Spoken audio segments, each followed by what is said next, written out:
Hello everybody, just wanted to let you know that the gameplay provided for this episode was kindly recorded on the spot by Colonel Ben SP, who you can find on YouTube under that same name, that's Colonel Ben SP. Just give a look, does lovely variety streams, fun to listen to, funny guy. I think, he could be good company if you're looking for some entertainment or just something interesting to watch. Thank you very much again, Ben, you've been a great help.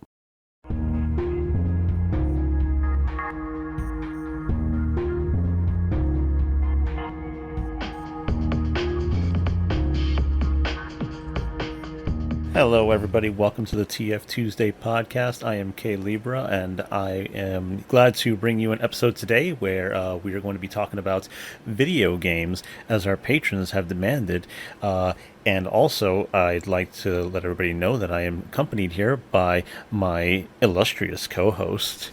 He is the 50-50 he-they mix-up. He is the pool toy Jesus. He is everything that you needed in a show that you didn't know you wanted until you had it. That is Mr. Host to you.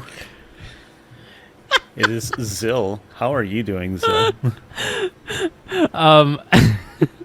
Much better with that intro. Goddamn. I need to have my own intro game. Clearly, I'm doing pretty good. Sorry, it was delightful. You learn from some of the best, and I love Jim Cornette's podcast. Yeah. I have been regaled by it a few times when you've put clips of it on, and I've always enjoyed it. Even when I didn't know what they were talking about, it would be like the terms would be explained to me, and then I'd be like, okay, I can follow along now. So, yeah, that's the sign of a good show.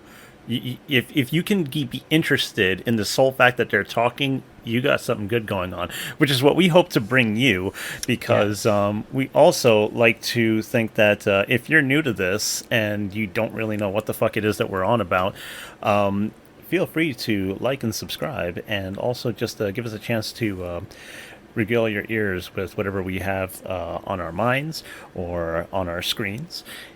Or what's on your screen, actually, because, sometimes you might see a little bonus come up there on that little monitor of ours, right?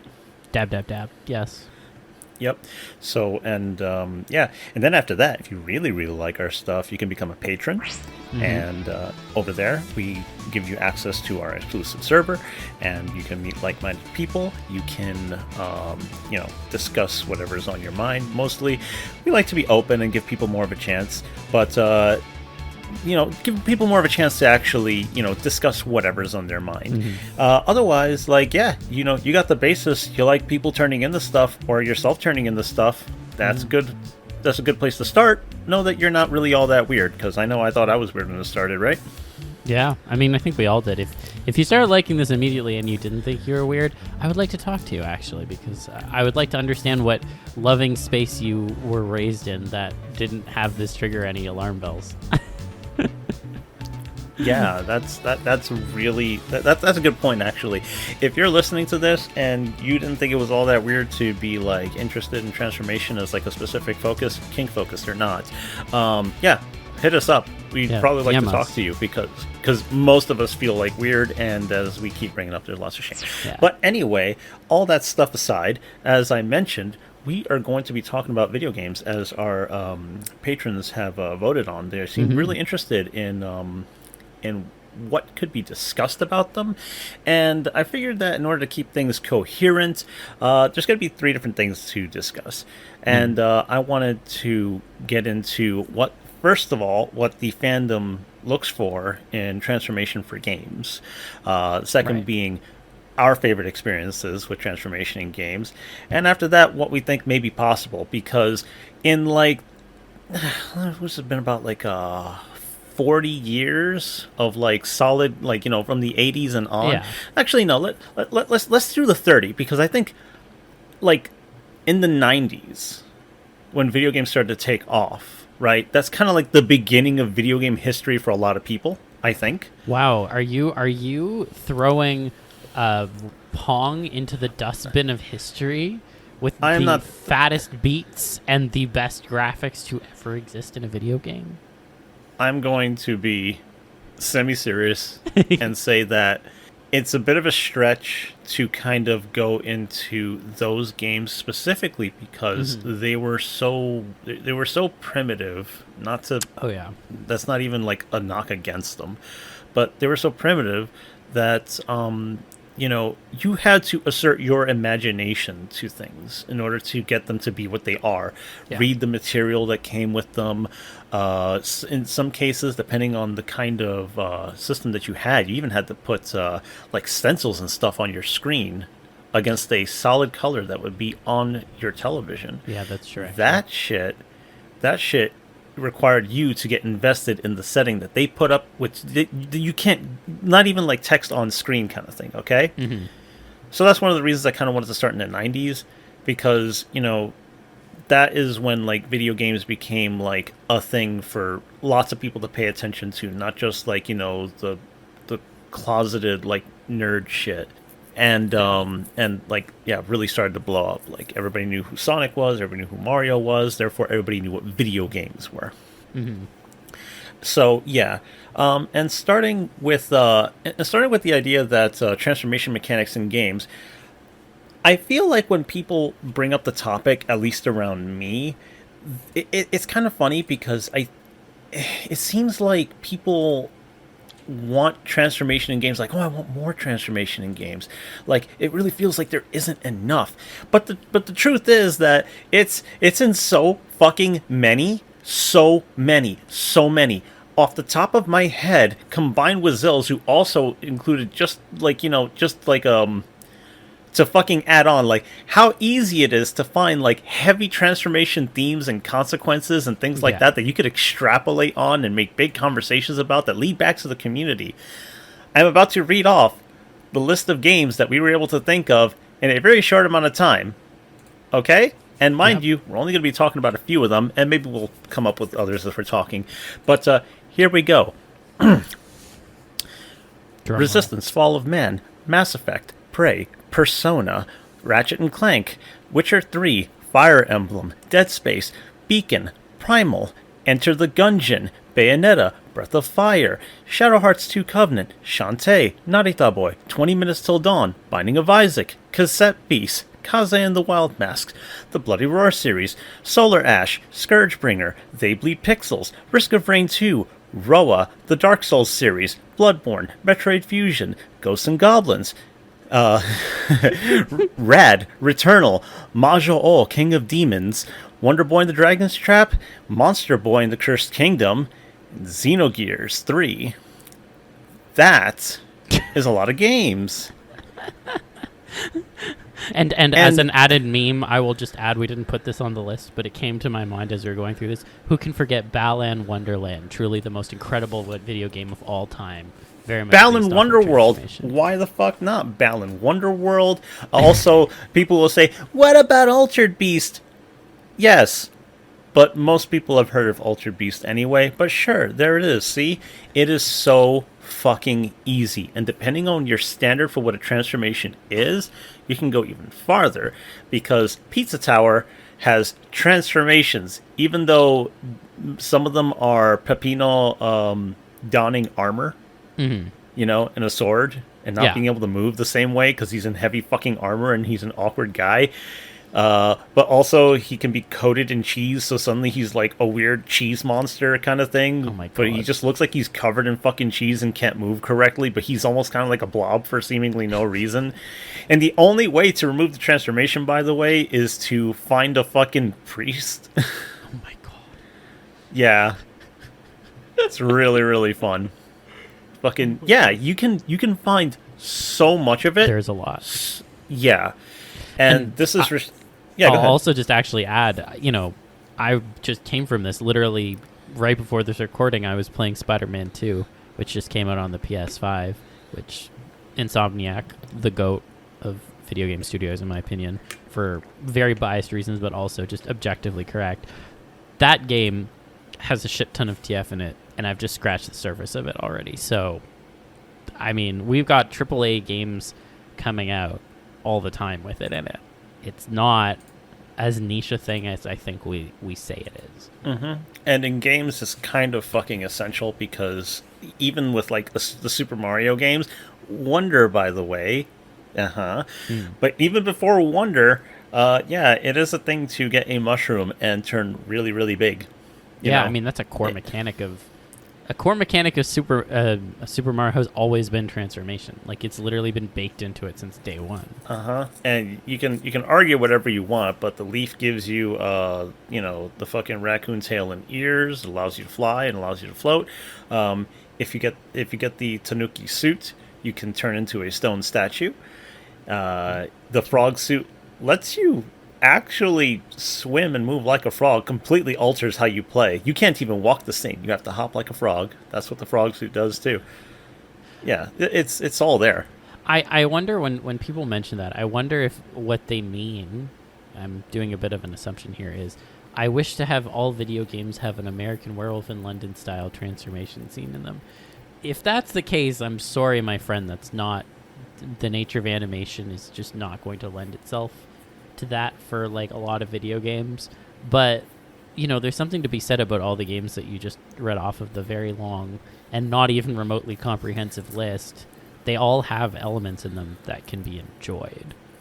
And so yeah, go ahead. Well, I was gonna say, like, when I think about the first topic you mentioned around like what is the fandom looking for in transformation mechanics, I feel like they're looking for something like that, but there's so many other like interesting ways to implement it that have been test run in various games on this list that I think are meaningful and engaging, not only from a storytelling perspective but also from like an interest perspective. Like it can be interesting to tell a story that way for like broad general audiences, and it can also be interesting for us as transformation fans.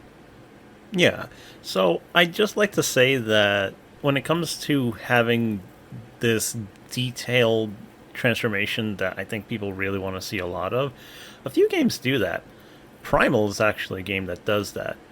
One of the first PS2 games, you had, I think it was 3 different forms. I don't remember if it was 3 or 4. But anytime you would change into them, time would slow down, the camera would pan around 360 degrees, and you would actually watch the character's model like intricately change from like one humanoid form to another. And you could admire the changes the entire time because you literally get to see all of it. And that is really fucking cool. And I think people are looking for stuff like that. I bring up Parasite Eve all the time, which is why I didn't even put it on the list. But that game has a bunch of transformations in it. It does. It's a bunch. A pretty core part of the game too. Yeah, and the second Parasite Eve also has a scene at the very beginning of the game, which, depending on how you look at it, is either really funny, very appealing, or whatever, or scary. It's supposed to be terrifying, but it's only the result is terrifying to me, not the process. Yeah. Yeah, you do have games that do that. Even and some of them do it to like the storytelling effect that you were mentioning. Breath of Fire Dragon Quarter specifically, I've probably brought it up to you at least a few times. I don't know how many times I brought it up in passing. That game has a mechanic where the main character, like in every Breath of Fire series, can turn into a dragon. The difference being here that if you abuse the transformation, you work up a meter. This meter is present throughout the entire game. You have to not transform too much, because if you do, you change and you don't turn back and it's game over. There is a special game over screen for when that happens, and you see the black silhouette of your character against a solid red background, and you see them painfully transform, and that's it. Game over. That is a game mechanic and a storytelling device in one. This is the part where everyone goes, but that's not really a bad ending.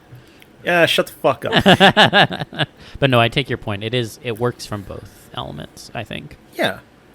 It's really cool because you can find those in games, and it takes a lot to fucking animate a transformation So like, the idea that it's not that present in games, is it really that surprising? You know, like you know what game also has a number of transformations on screen in the models? Resident Evil. Oh yeah, Resident you're right, Evil. it does. Resident Evil throughout the series had a number of transformations on screen, like the visceral, crackly, squishy kind. There's one where you literally get a TFTG. It's in Resident Evil fucking 0. Yeah, you get that too. You get Alexa transforming in Code Veronica. You get William Birkin transforming in both versions of Resident Evil 2, both the original PlayStation and in the remake. You get There's a bunch in 4. yeah, there are a number of them in 4. There's a horror game called Ill, just ILL. It's called Ill. It's an indie horror game. I haven't heard any news of it. That game was supposed to if you look up footage of that game, what they're working on is the ability to real-time transform enemies. And it is an intricate transformation. They go from, like, human, kind of like crazy-looking, zombie for all things considered. Yeah. Not looking undead, but like zombie. And they turn into, like, horrific, like, mangled, like, toothy fucking like flesh monsters and shit like that, and that is supposed to be happening in real time. And from what I got to see, the effect is fascinating. But the idea that they are trying to work that in all, that's why they're fucking putting it forward. The idea that you could get that in the middle of a game experience, fucking massive. Because otherwise, transformations have to happen like, quick. Something has to break, skin has to fly off, stuff like that. If you're looking for that in games, it's really hard to do. And with a 3D model, for it to not tax every system and be like remotely playable to a general audience as much as possible, holy fucking shit. And if you want it 2D, that's still going to take a lot of fucking work. Oh yeah, that's still going to be a ton of because you have to do every single like frame like painstakingly, and also make it work with the 2D model that you do have in the game. So like that's not easy. And therefore, I think that people looking for it in the fandom, like, you're right. It's like, oh, when's it going to come in and, like, when are they going to, like, double over and you're going to watch their body, like, distort and stuff like that. Yeah, I'd love that. I don't expect to ever get it. So I enjoy it when I do get it. And then I think there are some people who... It's funny because I think some people don't even look for the transformations as much as they look for vibes, which is why... I roll my eyes a little bit when Monster Hunter comes into a conversation in these spaces, because I'm like, yeah, I know. I know. You're basically like, yes, and what about it? Like, yeah. And so what? Like, those monsters are great fodder for it, but also, what about the things that have it? Like, I don't know. It's weird. Well, the thing that I actually... to pick on that, I want to relate that for a second to the Horizon video game series, because they have great beast design in that as well. But because it's mechanical based, everyone's like, no, I don't see the vibes. But because it's, Monster Hunter, it's not mechanical, it's organic, everyone's like, oh, blah blah blah. And I would argue that the vibes are actually stronger for like a TF reading on Horizon than they are in Monster Hunter, and anyone can fight me on that. I would see how you feel about that, seeing how all the machines are mimicking life as we know it, or have known it. So why not think about the transition from that to machine, and by extension from human to that? Yeah. Why the fuck not? In fact, and maybe this is like spoiler thing, you could like say whatever the fuck or nothing, but where are the machines that are mimicking the humans? Is because they're not gone? I don't know. What would have come out of that kind of interpretation from it? Yeah, exactly. There's also literally like locations that you can go to during the games that create these creatures. You cannot tell me that you could not have a TF mishap happen there. So I'm just like, I don't know. I get like the monster designs are very good in Monster Hunter. Like, don't get me wrong, I'm here to support anyone turning into any of them, but like from a vibes perspective, like just using Horizon as an example, like they're way stronger. I just feel like people are like mechanical and they're like turned off, and I'm like, I think that shit can be cool. I find that to be unfortunate, and I've been saying this at least to Honey Bear, but you know, I've been looking at art of like mechanical people, like, and mechanical women and stuff like that, and I'm like, you know what, I would totally fuck her. Like, oh, but she's a machine. I'm like, well, if it's possible to do, I totally go for it, because to me, wanting to fuck that is just an extension of being a monster fucker, as far as I'm concerned. No, so I completely agree. I go for that. You're right, and you should say it. Go off, King. And yeah, but if you want to go for vibes, the reason I would understand the vibes of Monster Hunter is because you have to craft the armor that you make out of the monster's parts. Oh, okay. So that is why the brain rot would be there. Like, I have to chip off pieces of their tail. I have to do this, fashion into this, adorn myself with it, make a weapon out of it. And oh no, the armor's not coming off. Blah blah blah. Whatever the fuck. Okay, fine. That's fine. Fine. I still contest that my argument stands, but I do see where people are coming from that perspective. Yeah, and also, you know, with the focus on punishment, because you're going and killing the monsters and making them into your own thing, all this other kind of shit. I don't know. I feel like it's a fucking layup, but also, it's not really done that interesting for me most of the time. And most of the time, I'm thinking about the fact that you're monster hunting. I would be one of those guys who just doesn't want to fucking kill them, so I'd never change anyway. Yeah, that's the thing. I'm like, it's the same as like, you know, there were fucking this game came out ages ago, but like in Dragon Age Inquisition, a big part of it was like, oh, we have to hunt and kill dragons, and I'm like, but I don't want to. I don't want to kill the dragons. So I guess like, are they an active threat? You know? They are. But also, I don't want to kill them because they're dragons. Like, yeah, that's what happens. Give me a reason for them to like really be a problem. Because for Monster Hunter, it's kind of like you're going into their spaces, and they're talking about keeping balance, but no, it's not. No, that's not. It's not balance. You're encroaching on their space, and you're going out and you're killing them to make sure that your borders are kept safe for people. Just say that. Yeah, literally. I generally don't want to be a part of it because they're not really a threat. Yeah, there's like no monster attacks there. Yeah. But pulling it back for a second, I want to ask then, when it comes to transformation mechanics in a game, like we've talked a little bit about like the vibes and stuff, but like, are there, like, if you were sitting down and you were going to craft some sort of like an ideal guideline or whatever as to how to best implement transformation mechanics in a game, how would you do it? I mean, that's kind of like a sweeping question depending on like what you're going to be playing. Yeah, that's fair. Because, like, okay, Bayonetta, fast-paced combat, all right?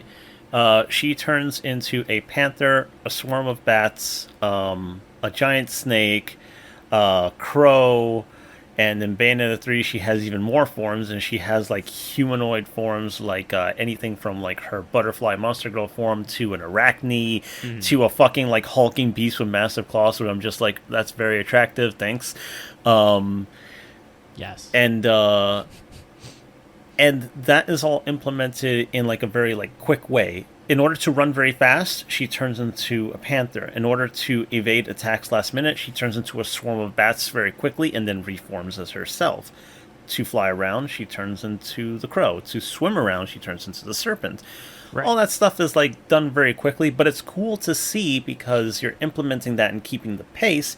And even though it's fast and you get to see her like body change or whatever, I think it's awesome.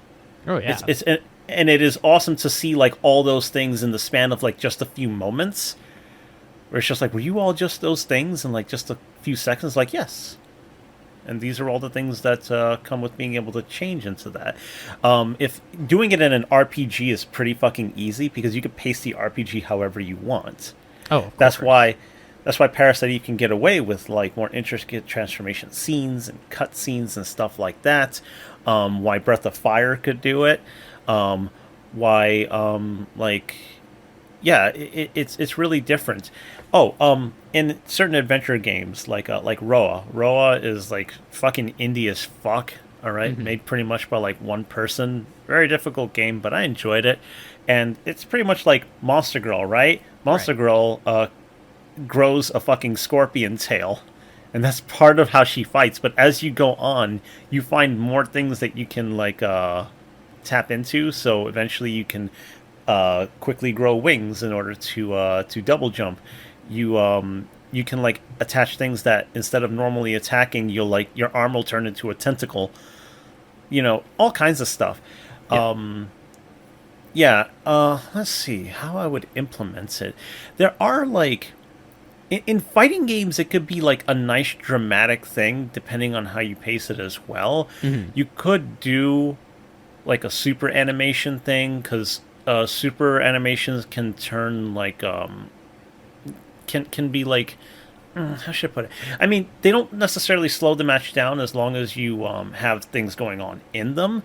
But these days, I think you could have a pretty cool transformation sequence if you wanted to do that. So, like, like panning up, a character can be like modeled to pose and do whatever, and you could focus on like certain fucking things. I'd at least want to see the faces change for each character, Oh, yeah. But yeah, there's just so many ways that you could do it. And depending on the game, you may or may not want to actually take too much time on it for the sake of the gameplay. But if you wanted to do it for the story, you can present it however you're able to do it. I think that if you want to take time to focus on a character undergoing changes, I don't know, do that, see how it fits in, work in what you can. It's just that question is so scattershot, and I could think of a million answers to that, it feels. Yeah. No, that's fair. I mean, I guess, like, when I think about it, one of the things that I really like as, like, a game mechanic in general is when you have a skill tree and you can put points into it. And in my mind, I would really find it to be very cool to get to, like, if you put more points into, like, this branch of whatever, it means that you can change this much more in terms of, like, these species or something like that. So, like, to use the Bayonetta as an example, it's like, okay, I want to put more points in my, like, flying creature skill tree or whatever. So maybe I can do, like, maybe I'm starting out just getting to do the wings, and now I can get, like, closer towards doing the whole animal. And then, another one's like, oh, these are the fast animals or stuff like that. I mean, the categories aren't obviously very well defined, but I like that idea as a mechanic. That's a good idea. And you know what game actually kind of does that? What? Sonic Adventure 2. The Chow Garden. The Chow Gardens. When you give your Chow certain animals and you fixate on a certain stat, you literally start to change them until they undergo the transformation, and then they come out completely different. Shit, I had forgotten about that. You're right. Yeah, and there's like a bunch of different specialty Chow that if you lean a lot into a certain category, you get the evil version of them, the neutral version of them, and the good version of them, and each of them have their own takes on the forms, including the animal features that you put on them. So doing that like on a humanoid character sounds like it would be a great idea to have like certain traits start to like pop up. Yeah. I think that would be a great idea. And that would be great for like an RPG where you'd be spending a lot of time with the character and of course role playing. So I think that is a great idea. Thank you. I try. Yeah. I try. The other thing I would just also mention as well, because everyone, I've heard it many times, there should be at least one cutscene in the game where you get to see your character turn into animal, whatever it is. I don't know what animal it would be. It doesn't matter. And it should, be like a good length, like a minute or a minute and a half or something. But the innovation I would introduce is, how a lot of games have like photo mode? So like there should be a mode that you can have where it's like the camera can be like moved around. So that you can watch it from whatever angle you want. That would be my one little innovation thing. Because, like, if you're going to render it, anyways, then let people Well, enjoy it. But just well, at least just one minimum. I'm not saying there'd be a bunch because that would be a lot of work, but at least one. Just have at least one. That's it. Okay, so that is where something like ill comes in, because if they can get away with optimizing that sort of experience, then you can do that. But normally, at least from the little bit that I've learned, what people may end up doing is creating certain models and certain shots, right? Right. Where the thing you see on screen is the only thing that exists and the only thing that is changing, and has already started from like one kind of appearance to another and is only designed to go that far. So there's little tricks like that in order to make sure that you get this transformation illusion, but the whole thing isn't actually changing all at once. Yeah. And again, it would take a lot of like memory and all this other shit. But if a game like Ill can figure out how to do it, then you can get that. Otherwise, at least currently, the best you'd be able to get is snapshots. But if you can manage to get that, then that would actually be fucking huge for games. I would love Incredibly huge. So it's a big ask for now, but we don't know if somebody will figure it out. Yeah, I definitely recognize that it's a big ask for now, but I definitely think that, if we could work towards that, or at least have like games start to move in that direction, I think that would be really cool. Yeah. I am not far enough to comment on this in the game, but I am hoping, maybe against hope, that there will be some of that work in Spider-Man 2. We'll see. I don't know. I haven't gone far enough, but we'll see. There's a lot of ingenious fuckery that developers try to engage in order to get some really cool shit to work. Oh yeah. And it depends on a bunch of circumstances, but we'll see what happens. Yeah. Especially for people like many of us who just really want to see the changes and everything. And besides, one of the things that we didn't get to get into, which I know people do care about, I still care about it despite how much I rag on it, the storytelling element to it. Oh yeah. What the fuck does it mean that any of this stuff is happening in the first place? Why should I care? Yeah. Tell me about games that you really felt the storytelling being enhanced by somebody changing into something else. So there's a few that come to mind. One of the ones that I'll mention is Fire Emblem as a series has so many games in it.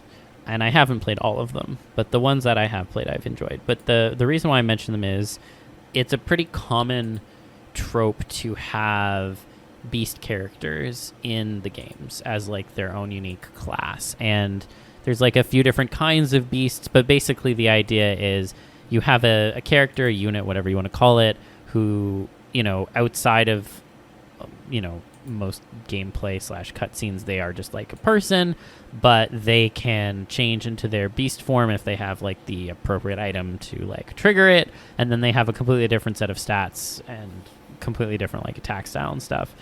One of the ones that I'll mention where this also had a storytelling impact was in Path of Radiance, which was a GameCube game. Part of that game's entire lore is that there's a bunch of different beast nations as a part of the game. You have the bird people, you have the cat people, you have a bunch of different groups, and the politics of their countries actually plays into the greater narrative of the story. And the fact that they can shift, they have had the ability to shift for so long that they basically feel like they're not really quite human, which I mean they're not. But because of that, they, deal with a lot of racism, which is a whole other conversation, but that obviously plays an important storytelling aspect.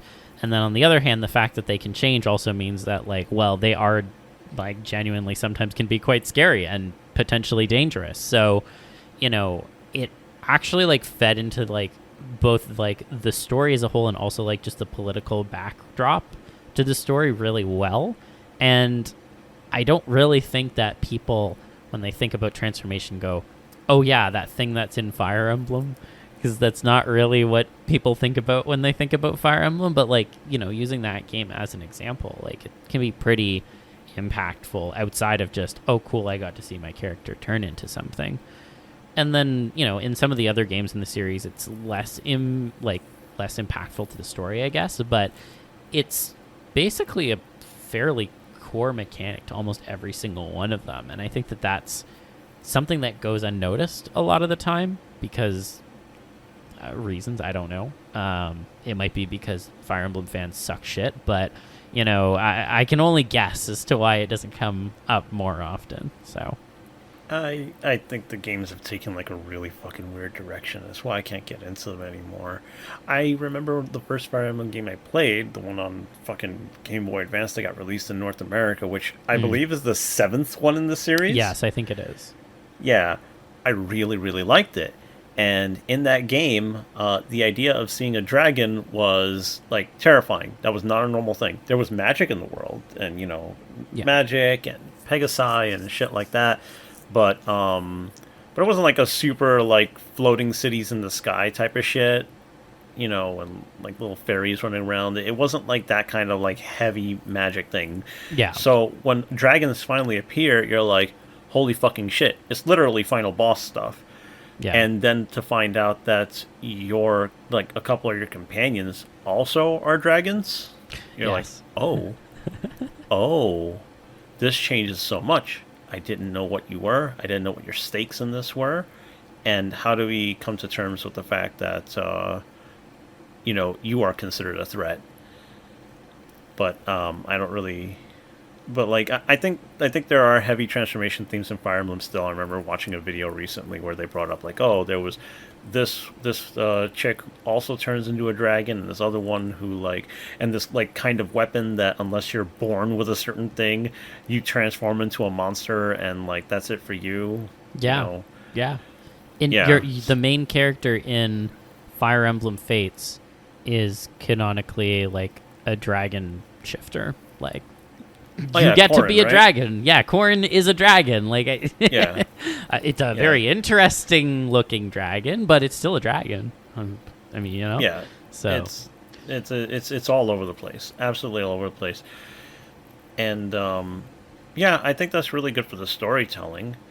It's good for like a world building thing if you want to make like sweeping statements, and I think it's also really good for personal statements too. And I think Guppy might be pleased to hear us talk about this one, but Binding of Isaac is a really good example. And for people that don't know much more beyond surface level stuff or don't know anything, Binding of Isaac has to do with a little boy who's supposed to be running away from his murderous mother, and he's supposed to have jumped into the basement, and the basement is full of untold horrors that just that unfold as you get deeper and deeper. But you notice is that your power-ups make you look kind of funny or really fucked up, and these power-ups constantly stack, and they make you look like worse and worse and worse.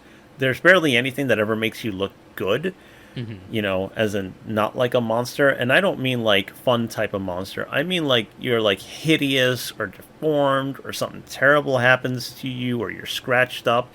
And it is supposed to reflect generally the theme that Isaac, as a little boy, was really just made to believe that he is just inherently terrible.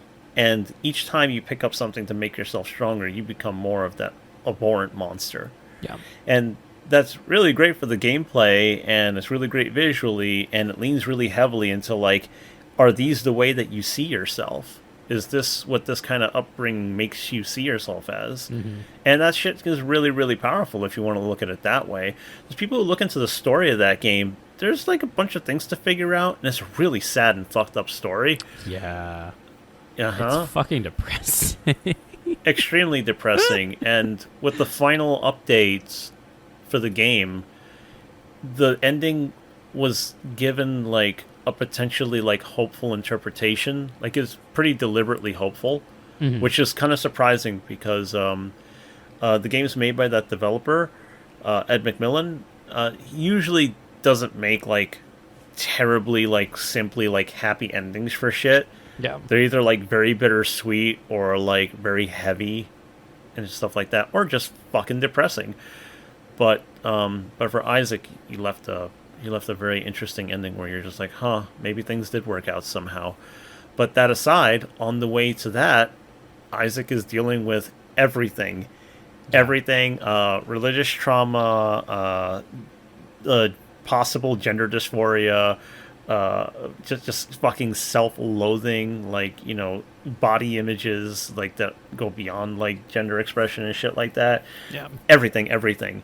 So, Fun. I mean, fucking yeah, very fun.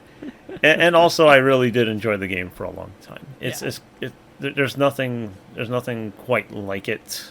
And it really paved the way for other fun things, like Enter the Gungeon, where if you pick up either the Devolver, the Witch Pistol, the Hexagon, or the Snake Maker, you can turn your enemies into stuff as kind of like an instant kill. Which is delightful. It is fun. The Devolver is especially good because if you see like a really big baddie and you whip out the Devolver specifically for that, the bullets will turn them into a lesser version of that enemy. And then if you keep going, you can make them into the most primitive kind of enemy, which is like this really shitty stone arrowhead thing that fires the shittiest, slowest projectile that's easy to dodge and has like no hit points. So you could just like, you don't get to be big anymore, becomes shit. And it's great. Yeah, I feel like there's like a whole class of games that have that kind of like, here's a TF weapon and now you can use it against your enemies. Like obviously Ratchet and Clank falls into that category with like the Sheepinator and like the Pixelizer. I mean, you're just like reducing your enemies into like either a lesser creature that can't fight you or like literal pixels. I find that those games in general, like with those mechanics, are very enjoyable.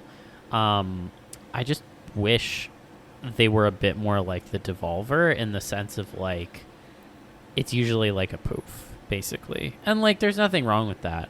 But like it would be cool if a lot of them were more like the Devolver, where like it was like a step down, another step down, another step down. I know it's very difficult to do those kinds of things, but like no, it would be cool. It just happened to work in line with the kind of enemies they got. So it was just like, exactly. Make enemy from this tier to that tier to like, did you know this even existed in the game?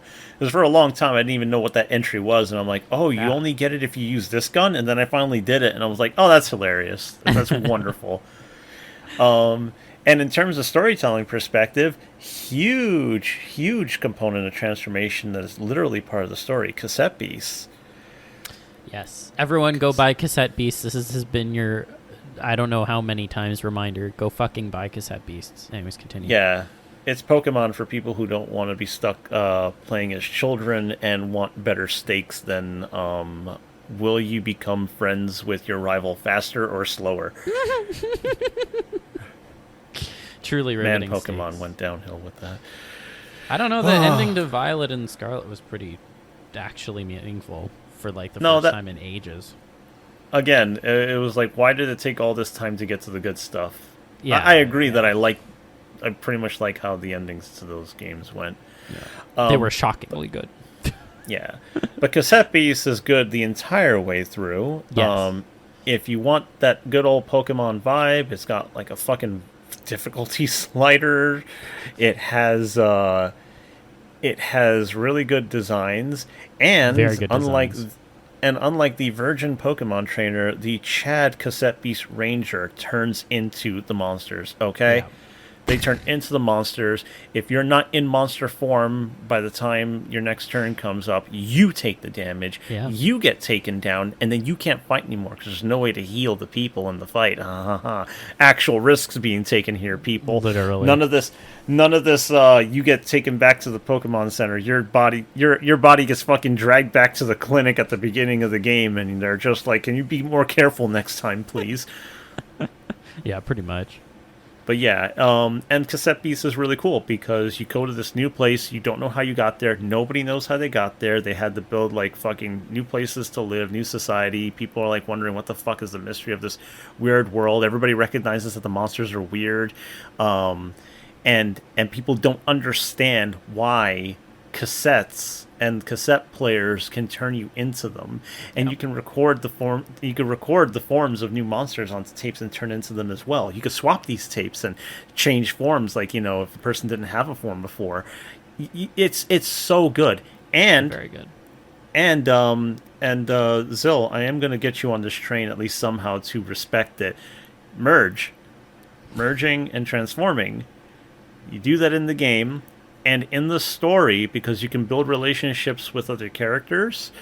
When you do that, you finally hit a certain mark with your relationship with them, and there's always a conversation with the character and yourself after about how strange it felt and how you literally got to know every single part of each other. It's such an intimate experience because you get the totality of both of you and everything you are mixing, and then when you come apart, you come away with that understanding. You also get to be a more powerful monster, and the fucking cool thing about that game is the music is really good, but every time you fuse, the lyrics kick in, and the lyrics are fucking great. Oh my god. But yeah, the whole thing, turning into monsters, and also some of the other people who have forms, because you fight trainers, quote unquote, right? Yeah. Not everybody's a ranger. Some of them are, like, I remember one of them was like, it was like, oh man, I can't get enough of this song. There's like woof woof, and then you fight him, and he's just like some kind of dog monster, one of the beasts. And then after that, after you beat him, it was like, whoa, you kind of like knocked me out of there. I was just kind of like way into that song. I kind of like forgot I was listening to it all the time. So you can lose yourself in the music and just kind of like be in that form like all the time and not really realize it because you're so into the song. Yeah. And that's like the mechanic, the story, gives you themes of all kinds of shit, because there's all kinds of monsters that represent like people and what they believe and what they want and what they think exists and all this kind of shit. It's so fucking good. And that's and you don't get this like painstaking animation of people turning into stuff, but oh my god, why ignore everything else and be like, I wish we had that too. Yeah, like come on. We are given so much in that game that I'm appreciative of every single thing. Also, the monster design slap in general. Shout out to my boy Southpaw. Everyone should love Southpaw. But also, like, I don't hate Merge TF. I can enjoy a Merge TF. I don't know. Ever since Color Out of Space. Ever since Color Out of Space, man, I don't know. Just, it doesn't hit the same way anymore. What, you didn't think that was like... It's horror. You're supposed to work from the horror and then make it horny. That's how this works. I know, but like... But now you got like the sense of like, oh, this is how it could be really fucked up. I didn't think about it before. I don't know, like it left this indelible mark in my head. Every time I see Merge TF, I close my eyes and I see the screaming llama monster and the fucking woman who merged with her son backwards, and I'm just like, ew. I don't know. Yeah. That's just what comes into my mind. Listen, okay, I still enjoy my CTF and my like other stuff, so it hasn't perturbed me that much. But like, I don't know. I honestly couldn't tell with how you're like, oh, you actually have begun to bristle at it. I don't know. It hits different now. I don't know. I'm just like, I don't know now. Okay, all right. So let's get away from like merging and like, okay, so have to bring up Bloodborne. Oh, okay. Obviously. Have to bring up Bloodborne. Well, I can talk a lot about Bloodborne. Come on, you tell me. Actually, I don't think I really got a lot of your perspective about Bloodborne. So just give us okay. Some broad strokes. Okay, so Bloodborne is one of the best games ever created. Period. Yes. I feel like it's important to say that off the bat because the TF is incidental. It's also a core mechanic, but it's incidental. Like Bloodborne as a game is just fucking incredible beyond that. And I say this as someone who's not necessarily like a fan of Souls-like games. Like I haven't played any of the Dark Souls games. I haven't played Elden Ring. I've just played Bloodborne. But oh my god, that fucking game. Just so fucking good. In terms of how it relates to the transformation stuff, hilariously enough, I did not play the TF weapon, as it were, on my playthroughs because I didn't know it existed. Yeah. That was only something I found out afterwards, and I keep telling myself I'm going to go back and play it through that. But I'm going to put that aside for a second. Even without playing that route, I mean, transformation is a central tenet of the game, particularly given so much of it is channeling eldritch horror and like body horror and that kind of stuff. Like, transformation is a pretty core part of most of the enemies you fight, be it, through some of them have mental issues, like mental delusions, or like have been like they've had their like minds changed basically because of the place that they're in and what they've done. But also, like, many of the enemies, like, they've either started one way and turned into something else. There's an incredible enemy that you see transform right before your very fucking eyes before you fight her, and she's a boss and she's amazing, and the song in that fight is 10 out of 10.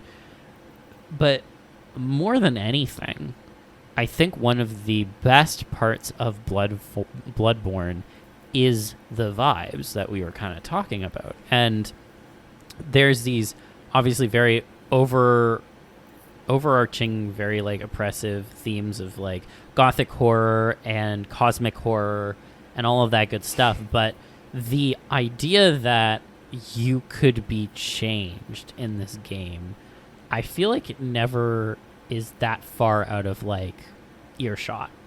Like, it's never implied that it could happen directly to you, but you see it happen to other people. And so there's a part of you that's like, if I picked the wrong path theoretically, it could happen to me too. And in some ways it could be good, but in some ways it could be very bad. And I just think that the way in which the theme of transformation plays into that game is, again, in my opinion, underrated for some people, but it stands out in a way that I've never heard articulated for any of the other like Souls games and stuff like that. And again, I haven't played the Souls games, but I think that's why I come back to it so often. Even though there is, explicit TF on screen and stuff like that, what's fascinating more to me is the idea that you could change more than the fact that you do change. So, I don't know. Bloodborne's amazing for a variety of different reasons, but I think from a transformation perspective, it really is a gem, and I love it. It's such a good game. I agree with all of that. And more to the point of whether you could, you can. Yes. And it's not easy. No, it's but not. You can. And in fact, depending on whether you find the right things, you could change even more. And that is one of the things that makes it really cool. So you can go and, like, not really spoilers, but you can turn either into something that is a cosmic horror. People call it, like, cauliflower head. But if you see that, but if you get that and you equip the proper weapon, you become, like, a weird, like, wobbly tentacle monster with unique abilities. Yeah.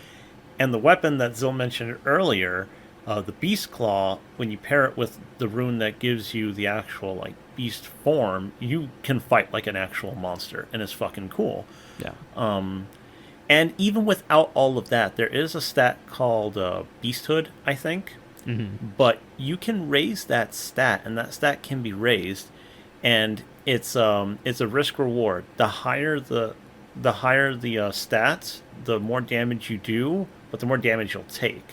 Right. So you want to be careful with that, because it's tempting to tap into that power, but at what cost? Yeah. Which is Stuff my like that. favorite kind of way of integrating transformation. It's like, yes, you could do this, but what's the downside? Like, I don't know. I feel like any good transformation game does have to build in, like, some kind of a drawback. It can't all be, you transformed and now this is perfect and everything's sunshine and rainbows and the game's going to be easy now. Like, that defeats the purpose of a game. Like, a game is supposed to have at least some level of challenging, not necessarily from a mechanics perspective. Like, games don't have to be hard, but they should challenge your way of thinking at the very least. And I feel like if it's just airy-fairy, it doesn't really do that. Okay, so I can challenge that in the fact that... Wait, no, I can challenge that because you know me. I want to be pushed in a lot of games. So one game, and this is both, this is admittedly to its detriment, but the Shantae games are very easily fucking broken. And it's not just because of the transformations, it's actually because of their magic system. But specifically in the first Shantae game, if you happen to get the harpy form, I don't know if you have to or if it's a side thing, but if or when you get the harpy form, there is no reason to be human anymore. You can go anywhere, you can kill anything, and Right. like I don't know why, unless you literally can't like crawl through like a space, because Shantae normally can like has little crawling animations to get through tight spaces. But otherwise, you'll be a harpy as much as you possibly can. Yeah. And I think that's really fun. I think that it's fine for you to get a different form if you have to go through a lot of shit to earn it. That's when I think it's good. It's just like, I went through all this, it better be good. And then it is. And then like, man, I earned my godhood. That's how I think it should be. Yeah. If you're going to get that sort of thing. Because, I mean, if for someone like me, it does feel good to get good at a game and like, oh yes, this level used to be hard, but now through my own skill, it's easy. But it also does feel good that by the time you're done with a bunch of shit, you go back there and you're like, slap. Because now I'm this, and I can be this whenever I want. Fuck you. Yeah, but you have to work to get to it. Yeah, exactly. And I think that's the important part. Like, so long as you have to work to get to that point, then I think it's, go off, King. Like, kill everything. I love that. So. Yeah, otherwise, I mentioned Ghosts and Goblins, and people are like, oh, what happens there? So for anybody who hasn't played it, you get these little chests that pop up out of the ground sometimes, and they usually hold a weapon or a fucking... I think it's like in chests and in the little vases. You break them, and sometimes a wizard will come out, cast a spell on you, and you'll turn into like a baby or like some kind of helpless animal, like a chicken. Okay. And one hit and you're dead, and you can't and you have to wait out the timer. And if you're just like, oh, you can stand in one spot, no, you can't. Not really. Not in the Ghosts and Goblins game. Either you're on a side scroller and you have to maneuver with the new form that probably doesn't move the same, or you have to avoid all the enemies that are going to keep coming at you. So. Yeah, there's that too in terms of like experience. But yeah, and you mentioned Dark Souls. I'll tell you about Dark Souls very quickly. You don't really turn into many things. Across all three games, there's a covenant called Path of the Dragon, and when you endeavor to level yourself up in the covenant, and at first. At first, it's pretty funny because in the first game, you just get the ability to change your head, and you can breathe fire with that head. That's pretty fucking good. Yeah. Pretty fucking good. If you choose to continue on the path, you will eventually get the stone that changes the rest of your body. And you walk around this like dragon humanoid thing, which is also tied into the game's story, where dragons are supposed to generally be lost to time after, like, the inciting incident that the opening cutscene tells you about. That fucks severely. I just want to note that fucks severely.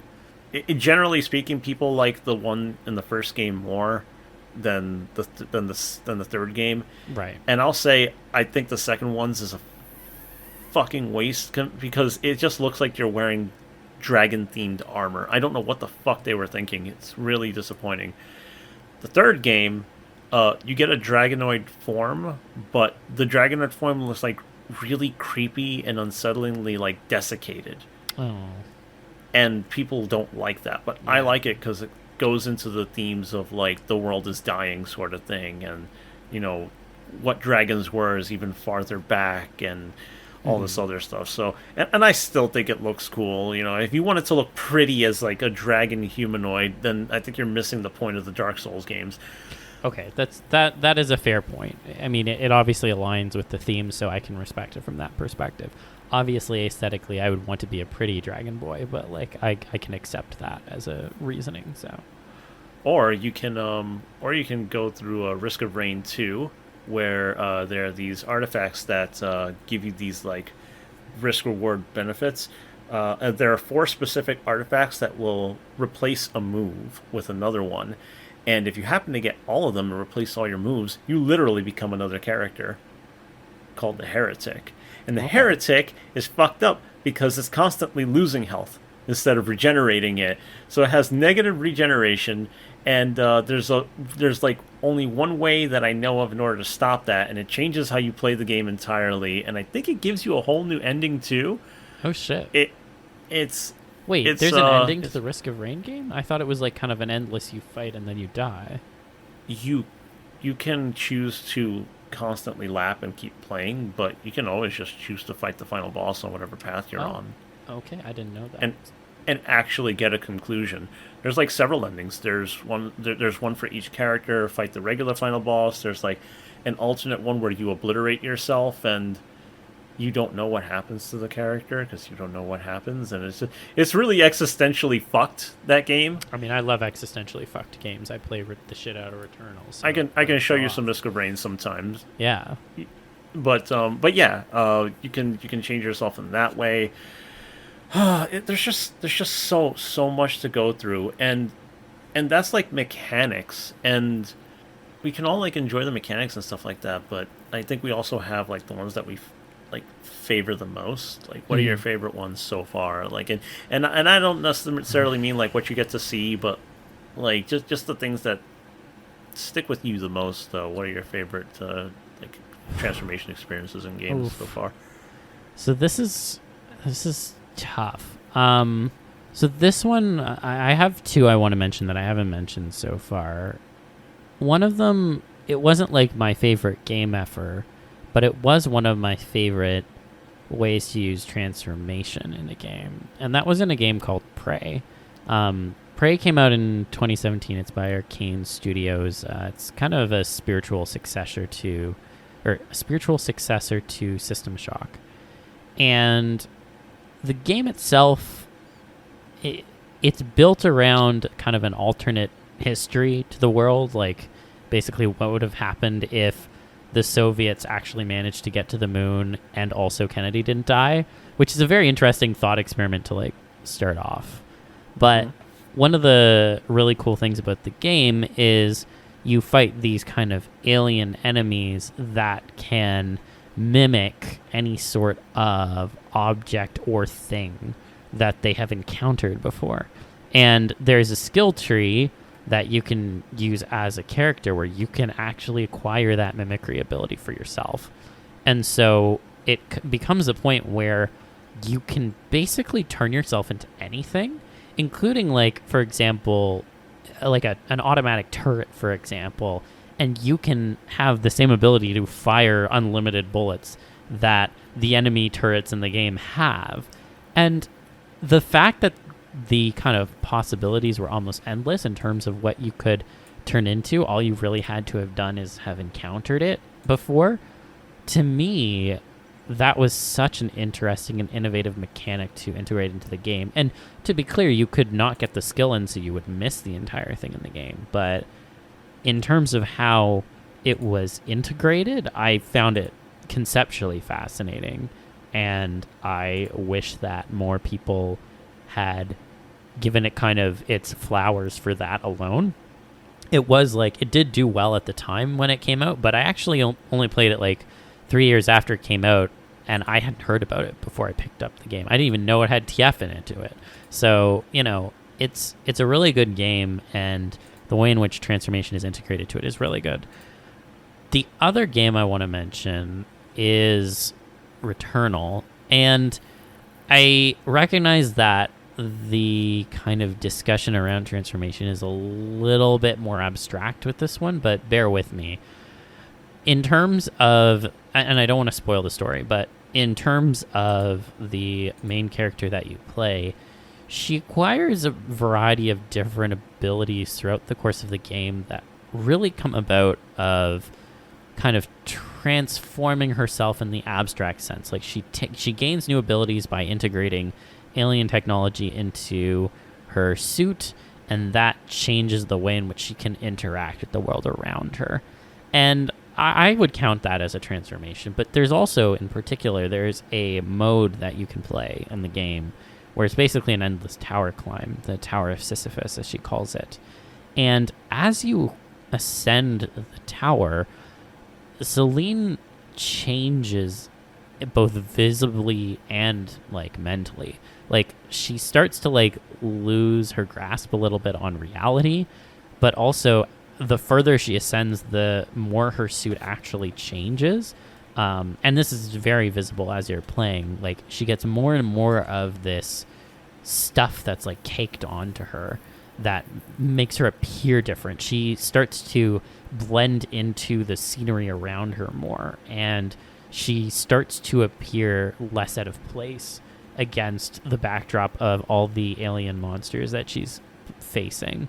And the way in which this ties into the story, and again, I don't want to like spoil anything because I genuinely think people should play this game blind, but the way in which it plays into the story, in my opinion, is fascinating. Like, again, it's not the most overt, like, she's not turning into a monster explicitly necessarily, but the way in which transformation is worked into the themes of the game, it's just chef's kiss to me. And it's probably one of the things that sticks out the most when I think about a transformation game, just because of how impactful to me the story was and how transformation was in a way worked into it. Again, it's not overt turning into a monster, but it's so clearly there to me as like a transformation fan. I think it would also be worth mentioning the parasite mechanic. Oh yeah, how could I forget? Yeah, because you attach a parasite and it's this like fucking freaky like swaying tentacle thing that will give you one drawback and one benefit, and you make that choice however you make it. Mm-hmm. But you can equip up to 5, and you see each one. And when you have 5 of those things just on you, it's just like, what the fuck did you do to yourself? Yeah, you know, it looks like you're like a moving mass with all these tentacles around you. Yeah, so you're flying around, you're shooting things, but you don't look very human at a glance. Yeah. You know? And also, she even remarks on it for the first time that she puts one on. She's like, oh, this is, like, weird. It's like, it's making me feel weird. Like, I'm more powerful, but something's wrong, and yeah. So it's definitely something that works into the theme even more, I think. Oh, yeah, absolutely. Yeah. And just Returnal is like a really fucking great pick for that as like a character story, because character arcs, as we have discussed time and again, it's transformation, and it should be taken as such. Yeah. It's hard for me to pick a favorite. Yeah, I was gonna ask what your favorite was. Yeah, like I think one of my more recent favorites with transformations is Beacon. Oh yeah. And I've told you a little bit about Beacon. But that is another roguelite, and the idea is that you crash landed on a planet. I'm sensing a theme here. You crash landed on a planet, but when you wake up, you find out that you find notes from yourself. But another there scenario.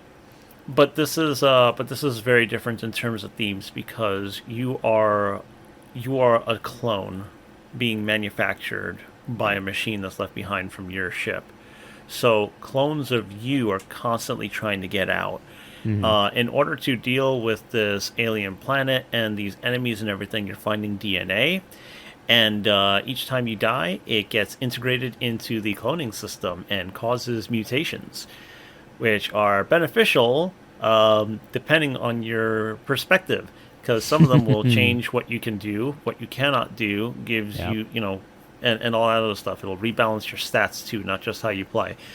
But not only that, because I figured, hey, you build somebody out of nothing. You're just going to walk out and be like, oh, what am I going to have next? Every time there's a mutation, you get a description to the changes. Yes. And they are visceral fucking things.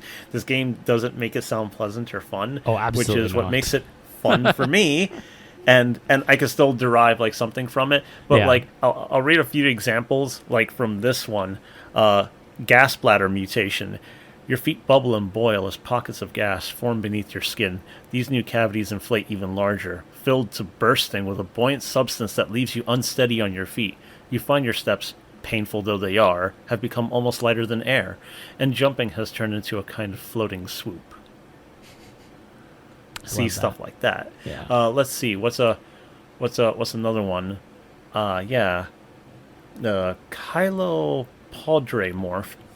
Your perception dims and recedes, withdrawing as though to protect itself from attack. You distantly recognize an audible crackling, the rending of living flesh, but its significance is missing. The pain you feel, fresh and wet close by. When you pass out, your dreams are consumed by it. Eventually, you are awake, no longer able to remember what had been troubling you. Your thoughts dance unfamiliarly within your hardened shell. You chitter to quiet yourself. I love that. Yeah, see? And this game is just full of those, and some of them are, like, really fucking scary, and some of them are just, like... straight up body horror. Because some of them are also, like, machine transformations, and they give you, like, a weird perspective. I'll do one more. Mm-hmm. MKX Sonic Hologram. So your head is pretty much just like a holographic projector sitting on your neck with like an abstract geometric shape atop of it that's being projected. And the changes for this reads, a certain dimension is missing from your thoughts as you wake, a depth you weren't aware of until it was taken from you. The spongy, indistinct mesh of ideas that used to fill your head have been replaced with agonizing clarity. New information arrives in waves, ceaselessly. Each new swell erodes old thought patterns, leaving behind sharp crystalline deposits that hum with energy. Over time, the hum grows louder, as though begging to be released. Fucking so good. Awesome shit. Fucking awesome. Beacon is fucking cool. It's very cool. And that's why it's one of the first games to come to mind. Like, I've had a great time playing things like Castlevania. Like, I mentioned Order of Ecclesia. I'm just like, ooh, you get to turn into a cat lady. I want to see the character turn into a cat woman and do the sexy cat-looking poses. But, like, we all love that. And yeah, there's Shadow Hearts where you get to, like, ooh, what form am I going to find next in order to, like, get new advantages in battles and stuff like that. There's so much stuff.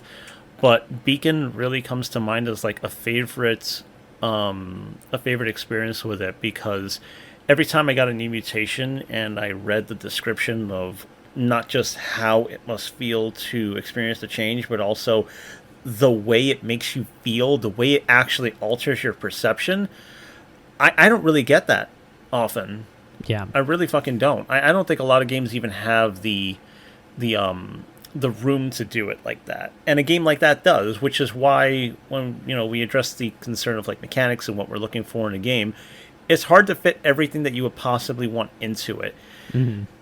Because like I think that if you wanted a visual experience with a detailed change, integrating it mechanically, and then being able to dwell on it in a story, I think you would have to have, at least as like to pioneer it, a very character-focused experience where the story is almost exclusively about what the character is doing and going through, and not so much what's going on in the world. Because otherwise, like, holy shit, how are you going to get all that? Venom, my love. Yeah, he's Venom. The perfect character for these stories. I really hope there's some good TF stuff in Spider-Man 2 with Venom. I love him. All 19 inches of him. I'm really so amazed that they did that, but I'm not. They know their fucking audience. Listen, when they put out fucking trailers for the Venom movie, they literally cut trailers to make it seem like a rom-com where the two people are Eddie and Venom. Like, they know their audience. They know we all want to fuck Venom or get fucked by Venom, depending on. Like, they know their audience, and every time they cater to me, it makes me so happy. Yeah, I love it. I mean, they even catered to like a few of the other ones with when I finally found out there was like a minute of She-Venom, and I really liked how they did it in the movie. I didn't realize you didn't know about that. Again, I was like, I have erred as a friend. I can't believe I hadn't shown this to you before. It's okay. So good. It's so good. When I saw her, I watched it over and over again. I'm like, yeah, I wish I were there right now. Yeah. That would be really good. I really love that. Back to memorable experiences in games. Yes, sorry. I think about Venom and my brain gets derailed. Hey, That's okay. I did want to mention one other game which I hadn't mentioned before, but it came to me because we were talking about eldritch horror. So there's a game that very explicitly has transformation involved from the get-go called Bug Snacks. You may have heard of it. It's kind of a meme. Kind of bug, kind of snacks. Now, the reason why I mention this is for those who are not aware of Bug Snacks, there are these creatures called Bug Snacks. They look kind of like snacks, but they are also bugs. Again, kind of bug, kind of snacks. And when you eat them, you can change parts of your body to match the food that the creature was.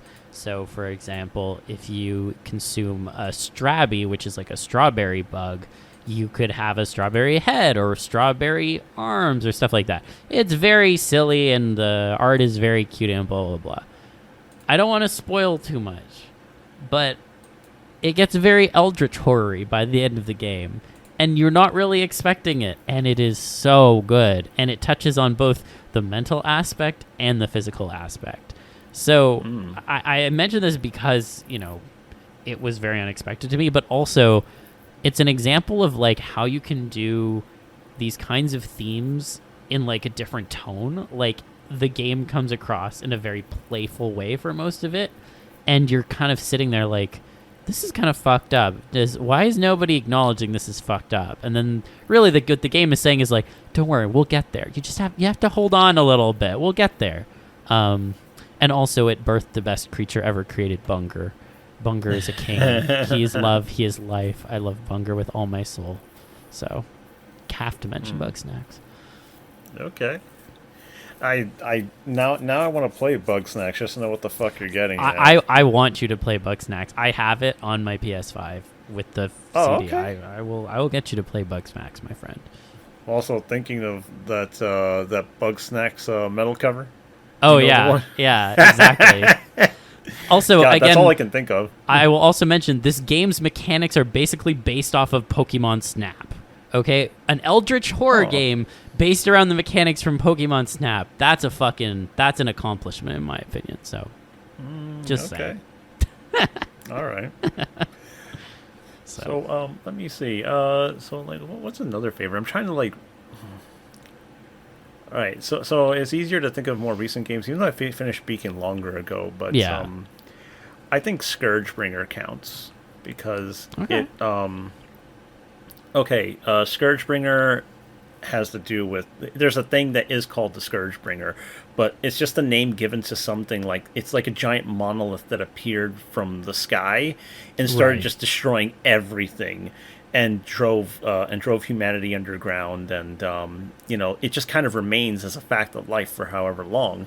And since then, like, generations have passed, and people had been trained to go in there and find out what's going on. So heavy spoilers, because this is the only way I could really talk about it. Yeah. You go in there and you find logs of people, talk about their missions, what's happening, and everything, right? And there's this whole thing of like, blood is power, and you take the offerings of blood to give you more power. And some of the logs discuss how you taking the blood feels stronger, but every time you die, you get taken back to this one place. Fun thing to note, by the way. When you die, you're healed of all the wounds you had previously when you were resurrected. But if you had something when you came into the place for the first time, that's never going away. So somebody mentions how they have a bum knee that they'll just have to live with eternity with. Oh, damn. Yeah, they'll heal everything, but not stuff you already came in with. And so you don't really know what this is, and then you get this hint of like a message saying like somebody finally finds out, but the message is broken, and it's just like found out what it is, don't come in, sacrifice. And it's just like, oh. So when you get to the end of the game, in quotations, you're given two choices. You can either submit to judgment, which means you and everything dies, or you can resist judgment. And if you resist judgment, you get cast back to the beginning, and it's just like, you will be sent back until you finally understand. So they want you to submit to the judgment. Right. But if you don't, you find that there's another path you could take, and something else opens up, and it's called the Beyond. And once you kill the thing that is beyond, the entity that exists within the monolith gives you two choices. Another binary all right? choice. So one of the choices is you can destroy the monolith, but if you do, you and everybody dies. But the monolith can no longer eat worlds. You'll break the cycle. Okay. I like that. And you're like, where's the transformation part? The other is that you can spare your world, but you have to become the pilot. And you become a new entity known as the pilot. And you gain this hunger that can only be sated by consuming worlds in life. So you basically become the new monolith. Yeah, in order to spare your world, but you have to start eating others. And that fucking sticks with me. It's so fucked up. That is really fucked up. Holy shit. And if you're like, oh man, I'd really like to play this game, I kind of wish you didn't spoil it. I'm going to be really arrogant for a minute. I don't think you're ever going to beat that game unless you give a shit enough. That game is so fucking hard. It is so fucking hard. Normal people don't fucking beat this game. I think I'm not normal, but I fucking won, okay? You're basically like, y'all are fucking scrubs and won't beat this game anyway, so let me just tell you what it is. No, I think it's not that I don't... I think it's that you won't want to, with what you have to do. No, I think believe people you. can do whatever they want, but oh my god, I don't think you're gonna be fucking doing this. So here, just have the story. That's really funny. I am at least partly psychotic for having done what I did, and there's a more psychotic part of me that thinks I can 100% this game. No, I want to play other games. Yeah, I want to play other games. I'm not gonna get streamer income for doing this. Oh my god, that's really funny though. But yeah, those are two. And let me see. What's one more I can think of? Bayonetta was pretty cool because when she finally turns into the Panther the first time, she remarks on how like amazing it felt. Mm-hmm. Like she's never felt anything quite like that, and she can already like do a bunch of amazing shit. But turning into a panther and running like hyper fast apparently was like really quite something for her. Uh-huh. Yeah. But yeah, when you can't turn into that, the game feels like so much better. So I feel you there. Actually, there's one I do want to mention as well. Is it Altered Beast? Say Altered Beast. No, it's not. I'd like to say very quickly that Altered Beast is 4 levels long, incredibly hard, and it's just kind of like whatever. And the first transformation sequence that you get is the better one, and the last 3 are just kind of fucking like... Okay. Go ahead. Fair enough. Drop that hot take. I was going to just mention Mass Effect. And I want to mention it mainly because of actually Andromeda, not so much the first 3 core games. There is TF in the core 3 games, particularly with how the Geth will weaponize the bodies of their enemies and turn them into enemies to fight you. And of course, all the stuff with the Reapers. But the reason why I want to mention Andromeda, and light spoilers for Andromeda here, so listen at your own risk, but when you go to Andromeda, there's like an alien species that is immediately opposed to you, and you find out midway through the game that they don't reproduce. The way that they increase their numbers is they take hostages and capture civilians and what have you, and forcibly turn them into their species, and it also reprograms their fucking minds. And that is fucked up. And I remember that happened on screen. They show it. They show the transformation and everything of like one person to show you this is what's happening. You know, it goes from fucking screaming, crying, I don't want this to happen to me, to okay, now I'm an obedient soldier and I'm also a completely different species. Fucked. So fucked. And just, I'm glad that they showed it. It was well done. It really highlighted how terrible these people are. Introduces some interesting ethical questions too. But I feel like that doesn't get talked about as much because people didn't really like Andromeda, which they're wrong, Your Honor. Like, it was a mid-game, but it was still, like, mid but decent. And I don't understand the hate that it got. I do. I know the release really fucked it. Like, the fact that you could play the first 10 hours and the character models were very rigid. But if you actually played the whole thing, it's a perfectly fine game. Like, it did not... It deserved better. Okay. That's all. All right. Yeah, I you know what? I will be I totally understand where you're coming from. Yeah. Because there's plenty of games that I'm like, yeah, it was fine. I don't know why people rail it that hard. So I get it. Yeah. People want this like super high standard because like BioWare, their stories. just take it easy. They fucked up on a lot of stuff. Yeah, if there was more to find, yeah, if there was more to find and more to enjoy that you couldn't because of it, then I don't know what to tell you. That's the way it is. I don't know. Try to enjoy something. But you know what? This is a little lighter. Another game, Narita Boy. Also, like, mild world. It doesn't really give away plot, but it's a cool experience to just, like, go in blind on. The game seems to have, like, this kind of another, like, existential kind of adventure sort of thing. It's, like, super 80s retro looking. Like, down to the fact that it makes your monitor look like a CRT TV. With the same kind of, like, visual effects. It's really amazing. Game's beautiful, and it implies like this kind of like you're literally in like a digital kingdom, in a digital world, so everything is like code and everything like that, and it's really cool. It's like religion and faith and myth, but like computers and shit, like old computers. Yeah. And it seems to bring up, like, the memories of this one guy. They call the creator, so they treat it like God, but there's, like, memories of the creator. And the creator is very strongly implied to be this one guy that you see in the opening cutscene. And it takes you on this, like, fucking, like, really wild adventure. That I'm not finished with this game, but I went through a part where they were like, oh, this is, like, the forest that you must traverse in order to get to the next house, but... to get to this next place, but in order to do so, you need to find your animal form. And I was like, I don't even have to look for these games; they all just fall ass backwards onto me. Yeah, they just like me with Prey. They just migrate to you. Like there's this unseen magnetic pull that you have, and the games just come to you. You know? Yeah. Look. I'm gonna say it right here. If you're playing games and you're like, I don't have enough TF in my games, well, then you're really not trying a lot of things. Yeah, try new harder. Shit, okay? What we're saying is try harder, apparently. Try more things. Not even harder. You can try more and not even try hard. Come on. Find a sale. Oh, this looks interesting. You might like it. Somebody might turn into something. Simply because it isn't themed like furry on its face or like monster this. It's everywhere. You'll find it. I fucking guarantee you'll find it. Anyway, they say you have to find your animal form.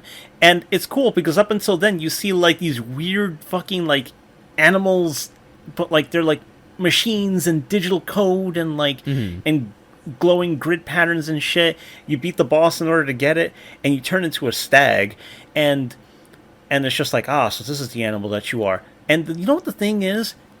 All you do with the stag is walk through the area, but you see the other stags that are like you, that they live as that, like leaping in the background, and the other like weird little creatures of the forest, and it's like really harmonious, and you're part of that for a little while, and it's like beautiful fucking scenery. And when you make it to the end, you know, you have the person who was there to guide you. It's just like, you know, it's like, all right, now that you have made your journey, you no longer need this body, but you know, we are grateful for you, and you know what will come of you, like, you know, be well, sort of whatever. And I thought that was really fucking cool because you didn't really need to do that. You could have just ran through, but they went through and by the way, there is a transformation. It's not a poof. You see the body like distort like into it. And I'm just like, wow, you didn't have to do any of that, but you made this serene moment in the game that is part of the adventure. You know, like the lows and highs, you know, you got to have like certain, like, you got to have pacing for your adventure. So this idea that you're on this mystical journey and this very chosen one kind of story, and you're given that moment of, and you're given that moment to just like appreciate something, is so fucking beautiful. And I think that when people want transformations, they want something very active, very performative, kind of sensational, like show me things, you know, let me be the thing, let me have the thing that they're turning into.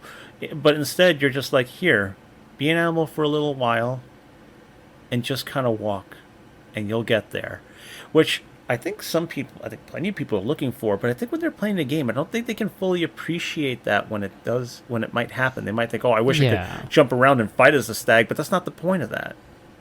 I feel like that kind of moment resonates with like people who have more like species dysphoria stuff, I think, than it does with like people who are going in to be like, I'm going to play this game. But I also think it's just something that everyone should appreciate because there's a beauty in that, you know? There is, but you don't have to have that.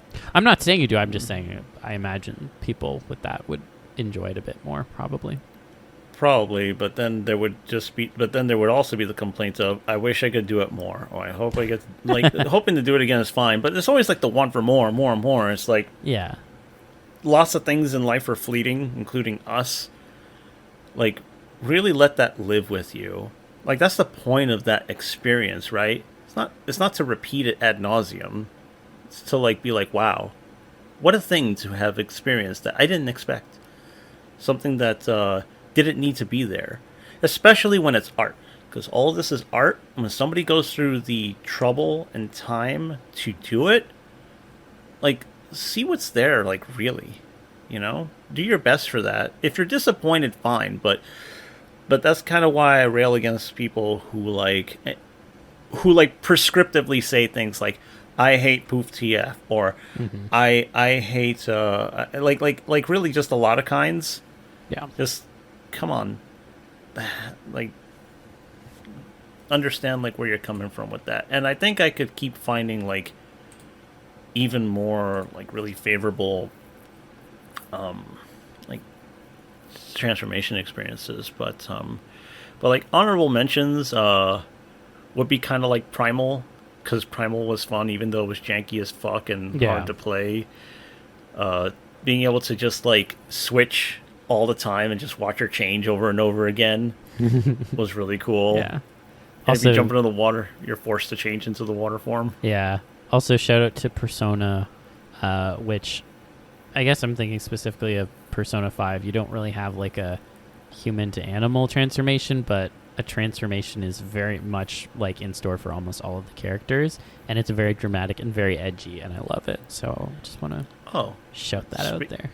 Speaking of Persona, because before it was just Persona, it was Shin Megami Tensei Persona. Yes. And Shin Megami Tensei Digital Devil Saga, your characters turn into, like, cool fucking things. So Digital Devil Saga has more transformation than that, too. Fuck yeah. Yeah. Lots of cool shit. You know what? God damn, I gotta, like, try to find it on Twitter or something. There was an indie developer that was doing a transforming fighting game, but it would stop and they would do like kind of like a deforming body sort of thing, and I think it was 2D style, but it was really cool. And I was just like, oh look, there's an actual like little like morph happening there. It's awesome. And it just like interrupts the fight for like 2 seconds, but it's like really dramatic because it makes everything go like dim except for your character, and you get to like focus on them for a second. Damn, I want to try to find that again. Yeah, there's so much fun shit. Yeah, from stuff that I've played and haven't played. I played a little bit of Rad, which I mentioned briefly, and people are like, what the fuck is that? It's a not too old game you can find on Steam. I don't know if it was made by Double Fine or something. It's a post-apocalyptic, it's another roguelite, but every power-up is a mutation. Every single one is a mutation, and will change how you play. I remember getting a mutation that fucks up your arm, where you can no longer swing a weapon with it. You throw it like a boomerang. Oh, that's great. And it reattaches to you.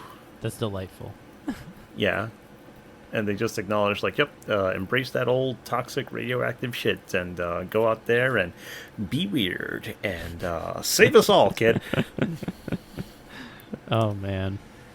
Yeah. Well, then I have a question. So what do you think will be possible in the future with video games? Like, do you see things moving in the direction of having like more of these like kind of mechanics that we like and more detailed scenes and stuff, or do you think it's always going to be kind of an incidental thing and it really just depends on like who's working on the game, for example?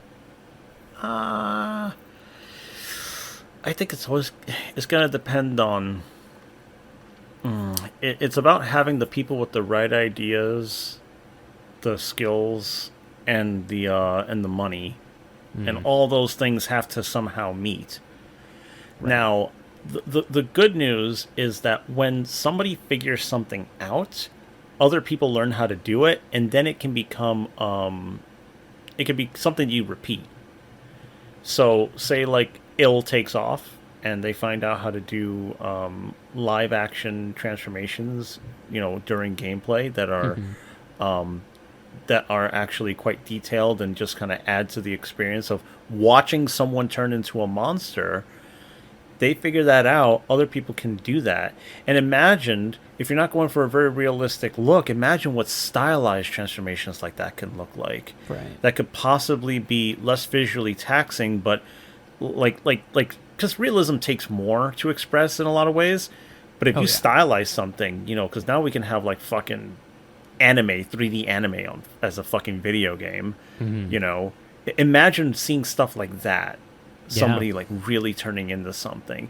And when that becomes attainable, suddenly you start to fucking suddenly you can see indie people start to do it. Before you know it, if you want yourself like, if you want to get like just fucking basic about it, like, oh look, here's a porn game where the models transform and it's like a transformation sequence, and like, sure, you can start having that. Or you could start having like these really dynamic experiences where maybe you revisit the primal thing and you press the character power up and you can go into a scene where you watch them like change in the middle of the battle and everything around them is like slowed down to a crawl or like frozen, and you get to like watch your character like change like viscerally, but you have the time to experience that and then get right back into the fight.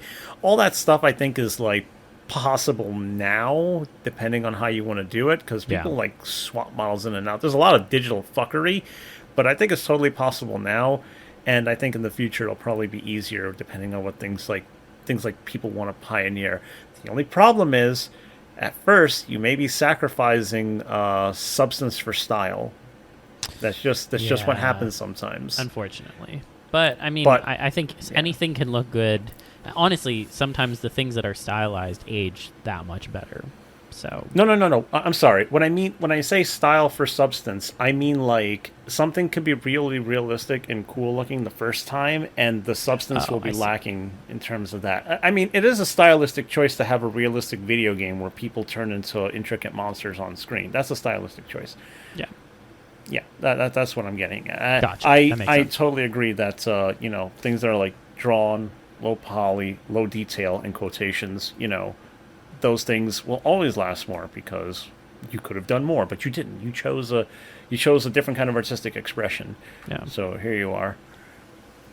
And like, I don't know, what do you think? Do you think anything like that is fucking like possible? I don't know. What do you see in the future? I mean, I do think that there will be an increase in them in the future. I think primarily not so much because there's going to be more people who are into transformation who are in the video game industry, although I imagine that will be part of it. I think that the reason why, to be frank, I think we may end up seeing more and more of it is more because I think a lot of video game studios right now really like to show off their visual prowess with games, and doing things that definitely are challenging and seem challenging to do and haven't been done in video games before. And having like a transformation in, for example, a AAA game, it will arguably it has already happened, but like I feel like the odds of that continue to go up because someone will want to show off their ability to do that, because it's a very complicated thing to do from an animation perspective. And when you have companies like Sony and Microsoft that are showing off their, skill with their consoles or whatever, they're always pushing what they can show from a graphical perspective. And so I think it's only a matter of time before we get that kind of a thing. Will that be a sustained trend? There, I'm not so sure. But I do think that we will continue to see a good amount of it. And given the broader definition that we've kind of assigned to transformation, I mean, it's never really going to go away. I do hope that also with indie games, I hope that they continue to push the envelope, because they've always been more willing to push the envelope on these kinds of things. And as we've kind of talked about, like a good chunk of the games that we've mentioned here are indie games. So I think there's definitely a future in them continuing to produce that content, and I just hope that they're able to produce it and then get the like attention that it deserves from folks like us. So Yeah. And transformation is also just like a cool visual flair too, and like makes these things to like super easy to understand. You now have these abilities if you are, if you are in this form.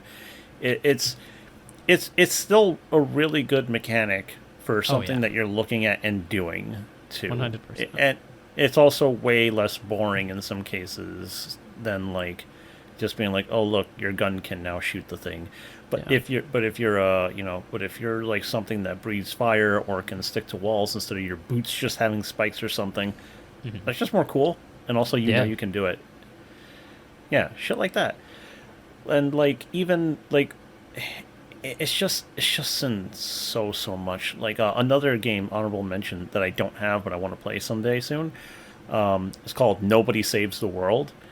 And the description on Steam reads, transform a featureless nobody into a slug, a ghost, and a dragon in this new action RPG from the creators of Guacamelee, blah, blah, blah. So you get different forms that you can mix and match.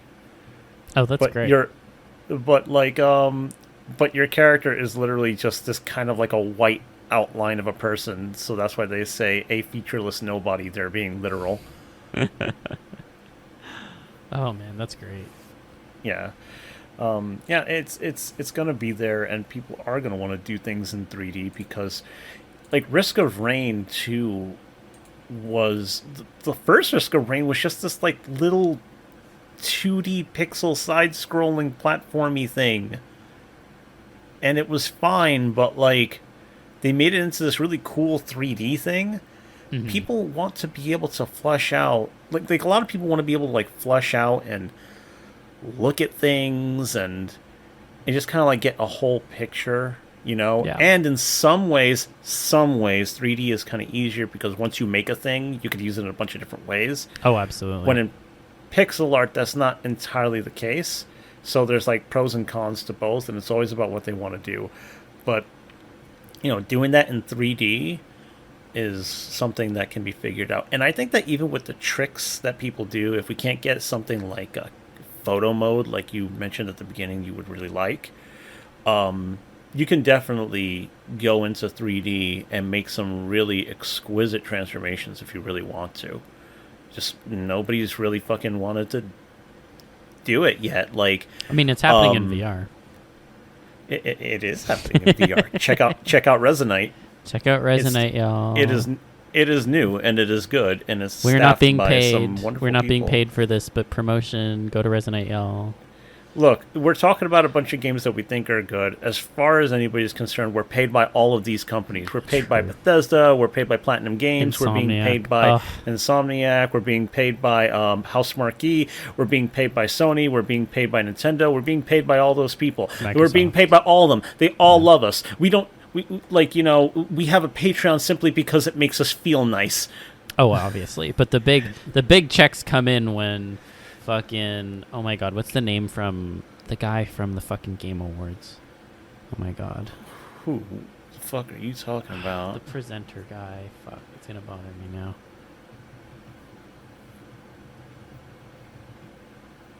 We're like the Jeff Knightley of fucking podcasts, and we're just here to shill all these games for the games companies.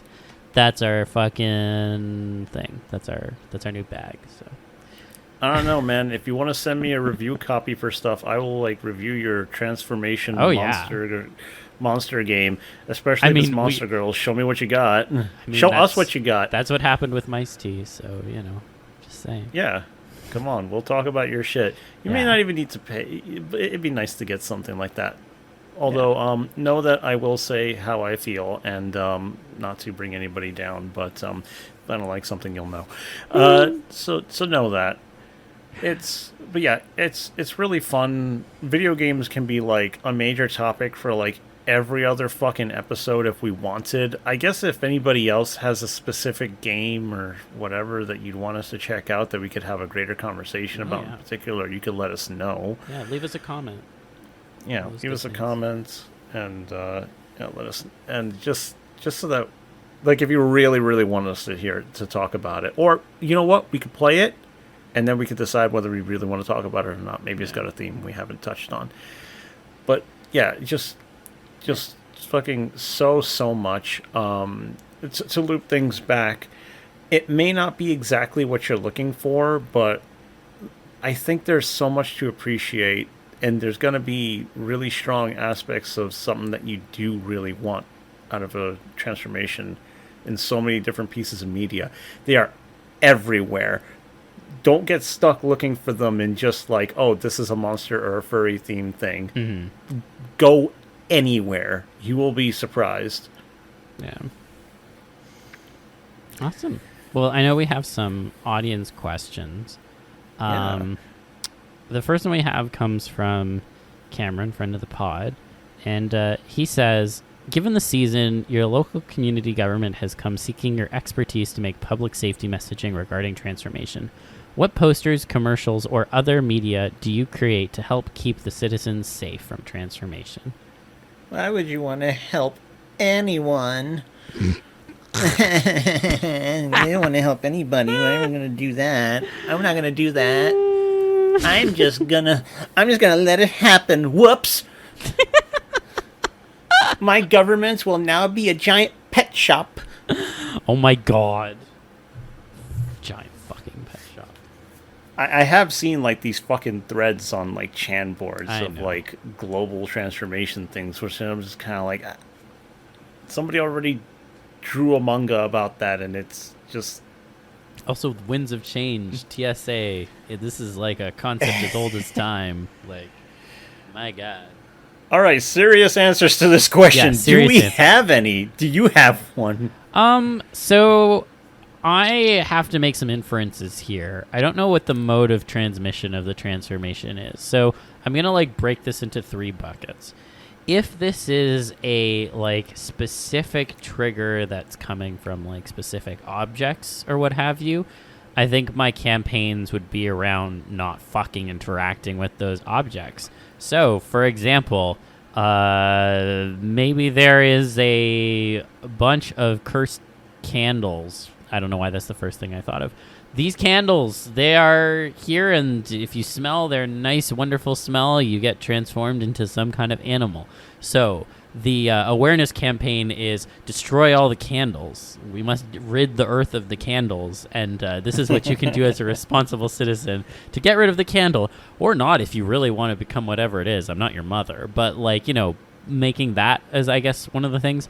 The second would be like if it's transmitted like a general disease. I guess we're doing a fucking lockdown campaign. This got real worldy really fast. I guess we'd be doing a lockdown campaign and, you know, tell people don't go, you know, don't be socializing indoors, blah, blah, blah, whatever.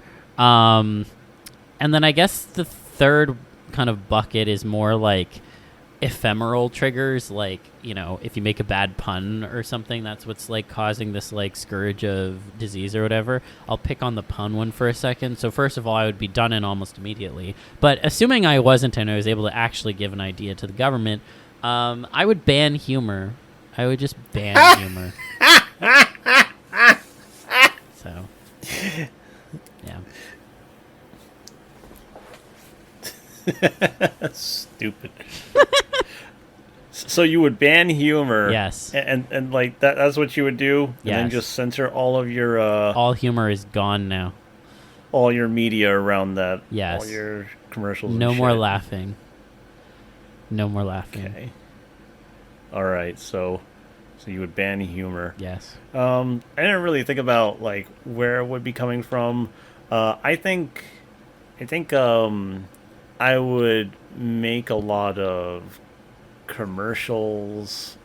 I'd make a lot of stuff that people can hear and see, so audio visual, and I would have to advise people that for their own safety and sanity to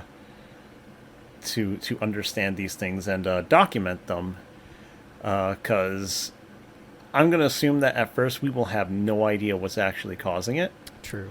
So the more footage there is of, for all intents and purposes, survivors for any survivors, if something can be seen in footage, a common thread, anything like that, you could start to actually put something together. But after that, I would definitely advise people, generally through like commercials and like radio.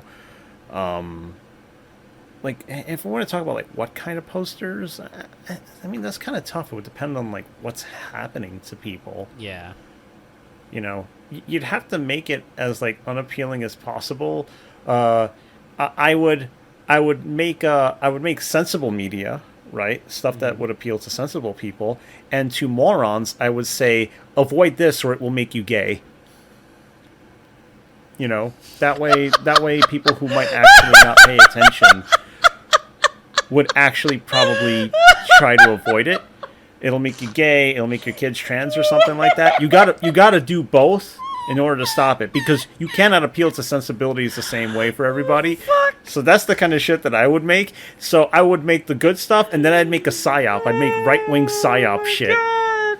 You know what? There was a part of me that was going to jokingly add in, and if all else fails, do a psyop, and then you just fucking went for it. No notes. No, absolutely. You saw what happened with an actual disease that people were dying, and they're like, I don't see body bags in the street. I don't see people collapsing. It's only a 2% chance, blah, blah, blah, blah, blah. Real world, blah, blah, blah. I'm going to write porn about it. I will always remember that on the one side of people trying to prevent everybody from turning into something, and like, you know, everything collapsing and fires breaking out and like, you know, nuclear reactors melting down, the world being ruined, because this is what we set up for ourselves, people. We need to maintain it or shut it down ourselves. But to be like completely fucking serious, you'd have to do it that way, because you'll have the people who are like, well, I don't want to get turned into some kind of like whatever, and the other part who will say, this is a reckoning and we need to embrace it, and those people will kill us all. It's basically the same. You know, it's funny, you could actually take this and apply it to a zombie outbreak. It's like the same thing at this point, like the same messaging. They did that. Yeah, they've done that in a few zombie stories that I've seen. Yeah, they have. I've seen it a lot more common recently, and you know, zombies can be a transformation, so I mean, there you go. Yeah, womp womp. You get turned into something else. Oh, well, very cheery question. Let's go to the next one. This one comes from Termy Otter Draws. I hope I got that right. And they ask, someone can turn you into an animal, anthro or feral, it's up to you, but it's not in your top 5 or maybe even your top 10. Are you still interested? Yes. Yes. Yes, very flatly, yes. Yes. There's a lot of things that I don't like, but there's plenty that I do really like. And also there's different versions, like different species of like some of the things that we like. Yeah. So inevitably you could have it not be in your top 5 or 10 and you'd be like, yeah, this is perfectly cool to experience. Yeah. What would be in your top 5 or 10? I don't know. Because I don't fancy myself turning into things all the time. I guess top 5 or 10? Shit. Well, I'd have to think about it. Maybe I'll answer in another fucking episode. I think this is not in any order. It's probably also not fully correct, but like Lombax, Pool Toy, Mannequin, Snow Leopard, Dragon. I guess I'm assuming Dragons count and Lombax's count.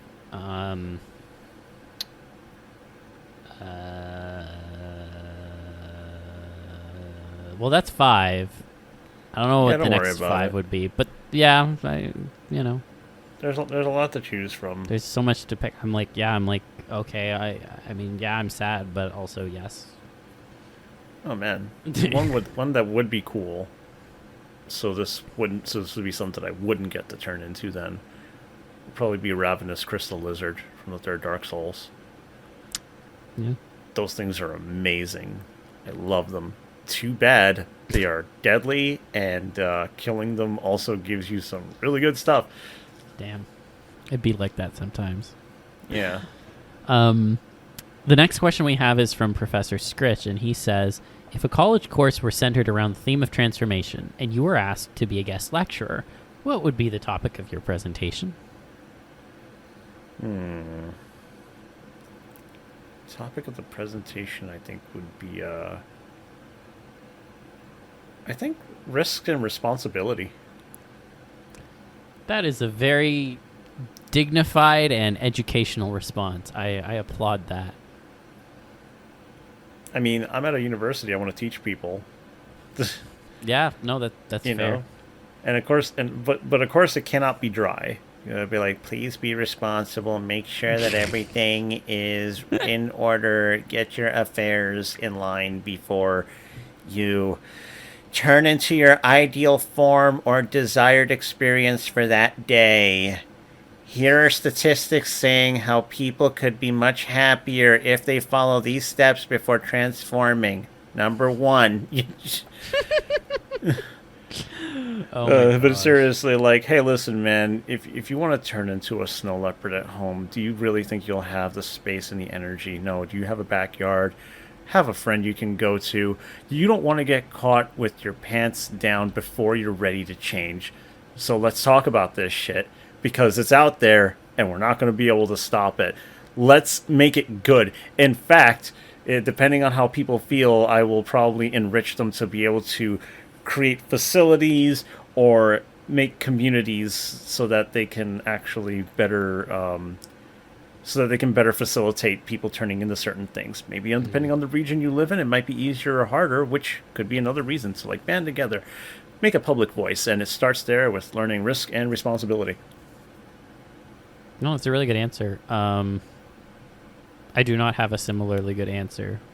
I think mine would be about pool toys because I have brain rot. But the one thing I can add actually is I would want it to be a lecture about pool toys, but also be in like the style of Miss Frizzle, in the sense of like I would want to allow people to sample a pool toy transformation so that they can better understand it and understand what the world would be like in that form, but also have it in like a safe space where you can engage with that and then you can turn back and be normal. I think that would be cool. So okay, it cannot be entirely safe because you said Miss Frizzle. Okay, so okay. what I immediately thought of. Wait. And I mean the risk in like the most minor sense, the kind of thing that would make you feel like, God, no, not me, right? Yeah. Imagine turning into somebody into whatever variety of pool toy. You use them at a water park. Oh God. Yeah. Okay, that would be a Miss Frizzle thing. I would not go to that level, but you use them at a water park. God, that would be rough. Like, okay, so listen, just in case, we got the little latex patches, just in case something happens on the way down to the slide, because nothing is perfect, am I right? Oh fuck, God. Really? I didn't think about that. Just letting you know, just in case something happens, we got your back. Just trying to make you feel comfortable, okay? So we're going to go down the tallest slide where, well, you know what? Come to think of it, the longer slides, the more errors there could be. You know what? It's fine. It's fine, actually. Those things are made pretty well. I mean, I only got scratched like once when I was a kid, so the odds are pretty good that you're not going to get like a little hole or anything. Oh, trust me, we're prepared for this. Why did I agree to this? So little like screaming thoughts with like the big smiley face, you know, somebody like on top of you, like, you make an awesome pool toy. Is like, this is fucked up, but it's fun or something. Okay, now I actually want to see this happen. There you go. That's the spirit. I mean, I would go for that. So. That's the Holy Spirit. Oh my God. And the last question I have is from Fire, and they ask, if you can shapeshift, what severity of injury do you think would make it impossible or ill-advisable to transform and shift? So basically, assuming the transformation doesn't heal it, what level of injury would be like, okay, you actually probably should try to like transform right now? Do you have an answer? Because I got an easy answer. You go first. Implants and transplants. Ooh, yeah, you're right. Shit. You don't know if you have a transplanted organ of any kind, if you have fillings, if you have screws, if you have plates. Oh, my mouth is fucked. Think about this before you do shit. I have an implanted tooth. Ooh. See what I mean? Now, that's the thing. You don't really know what's going to happen. You don't know if it's going to, like, push that tooth out. Is it the kind of thing that would reconstruct your body as it was ideally meant to be based on your genetic code? Will it do it like that, like, kind of like the way Animorphs does it? Or will it just get in the fucking way and start creating a bunch of problems? Will it make the transformation go haywire? Maybe stop part way, or stop, like, abruptly and create something that doesn't function very well, if at all? What happens if it tries to grow, like, a new kidney in the place of the one that you fucking, like, already had because it doesn't recognize it? I don't this. That hey. Risk and responsibility, am I right? Oh my god. Well, you came from my ass on that one then. Then I showed up. I don't think I have a better answer than that. You don't have to have a better answer. Just, like, what do you think? Because that was the first thing I thought of, but I don't think it's very creative or fun. It's just like, I guess. I mean, it's also, like, if you're asking me what could go wrong, it's a real fucking answer. I feel like if you have, like, a broken rib or something, I feel like that's a really bad idea to try and transform, because, like, it might actually be, yeah. Because, like, no matter if you're getting bigger or smaller, you're going to have a very high risk of it, like, puncturing something while you're changing and killing you. So I would say broken rib is a no-go. Broken limbs, it's probably okay, I guess. Would have, like, a shard of bone floating around vital organs, kind of like being forcibly moved around by altering muscle and shit. Yeah, that's a no-go. That's actually a good one. See? Like, I didn't think of that. No, that's actually really good. Because ideally, yes, like, oh yeah, it'll look gross, but if you have, like, a broken like femur or something, it will be horrifyingly painful. But don't worry, I'll get that shit right into place. It's probably not gonna, like, float around and get moved and, like, slash an artery, internal bleeding. That'll be great, guys. No, thank you. No, thank you. I can't wait 6 months to transform. I'm going to do it now anyway. What the fuck is the matter with you? Didn't you take the course? Yeah, clearly not. Didn't you take the course? Didn't you listen to the commercials when this first happened and people thought it was some kind of, like, epidemic, but it's actually kind of endemic, and it turns out we could actually kind of work with it? Well, they didn't listen when humor was banned, so, I mean, I guess they never were going to listen. Yeah, because, like, I mean, I know it's not necessarily your top 5 or 10 choices, but it's all pretty cool stuff to us. World building, baby. World building, baby. We got a show mythos to keep up with. Well, that was all that we had. I don't know if there was anything else you wanted to note as a final thought. Final thoughts are, I love games. I'm going to keep playing them as long as I can. I'm always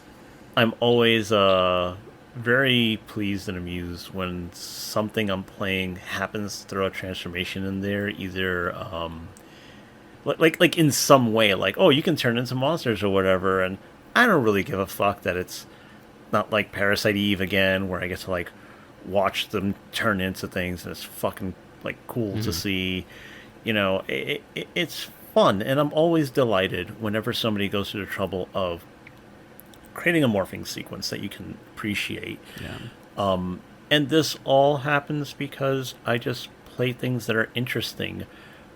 I know people joke about the whole brain rot thing, but if you really actually go into that, if you allow that to really guide, like, the media you intake all the time, you're actually going to miss out.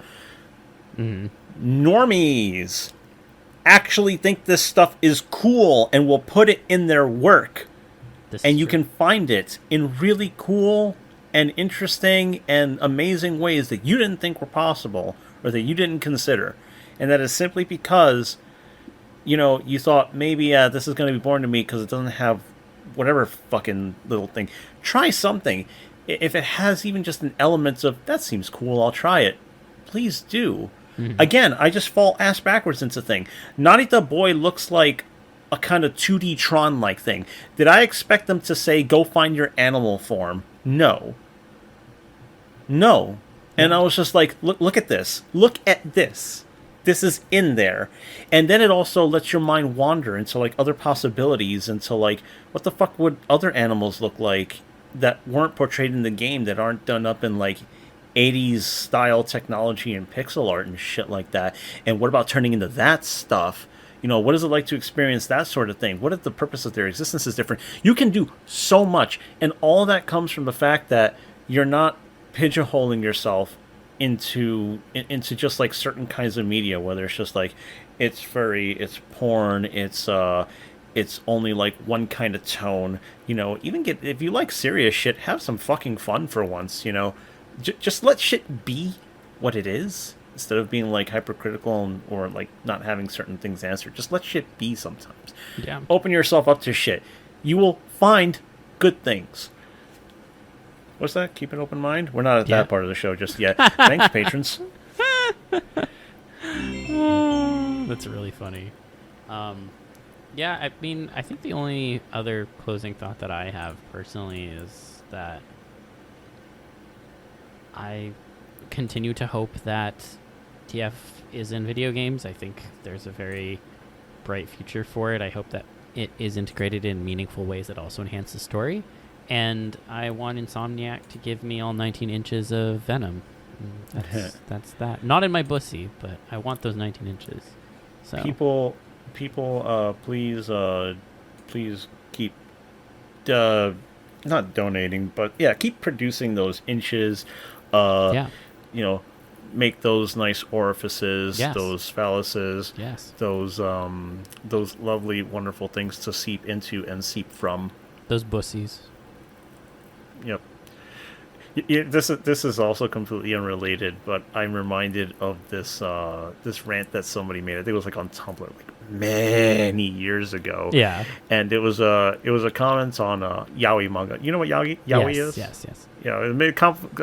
It was a comment on yaoi manga, where somebody was like, "I don't understand why people treat assholes like they're these like flowery scented areas that like also produce their own lube. What the fuck is wrong with you people?" That's not how bussies work, unfortunately. That is something that somebody was like, you keep depicting them like this. Well, fucking what? I mean, it doesn't help when we give them cute nicknames like Bussy, but I mean, that's another story. Somebody pay me for the fucking counter. I haven't even used it that much lately, but I gotta cram in. I gotta make up for the rest of the episode, so I gotta cram in some mentions. I know. I haven't even mentioned Berserk the entire episode. I know. We were very restrained today, but yeah. I hope everyone enjoyed listening to this. And oh wait, one more thing. You know a little bit about Fire Emblem, right? Do you know who Dimitri in Fire Emblem is? He's like some king. Do you mean Dimitri from Three Houses? Yeah. Yes, I know Dimitri very well. Why do you ask? There was a death battle that they fucking put him against Guts, and they made Guts lose, and I'm like, I'm still not convinced. Huh. We'll talk about that offline. What was that stuff you were saying again? You were thanking the patrons? Yes, thank you so much, everyone, for listening. I hope you had as much fun listening to this as we did recording it. If you want to support us, you can join us at patreon.com/TFTuesdayPod. And I hope everyone has a great week. Drink water, eat healthy, get your exercise in, keep an open mind, and stay TFy. And we'll see you back here again next week for a spooky Halloween episode. Remember, you are not alone in this abyssal darkness, and you can be a little less alone if you like, comment, subscribe, all that shit. Or at least just share it. Share our shit with your friends. That's nice, too. Hell okay? Yeah. Share. All right. Night, everybody. Good night.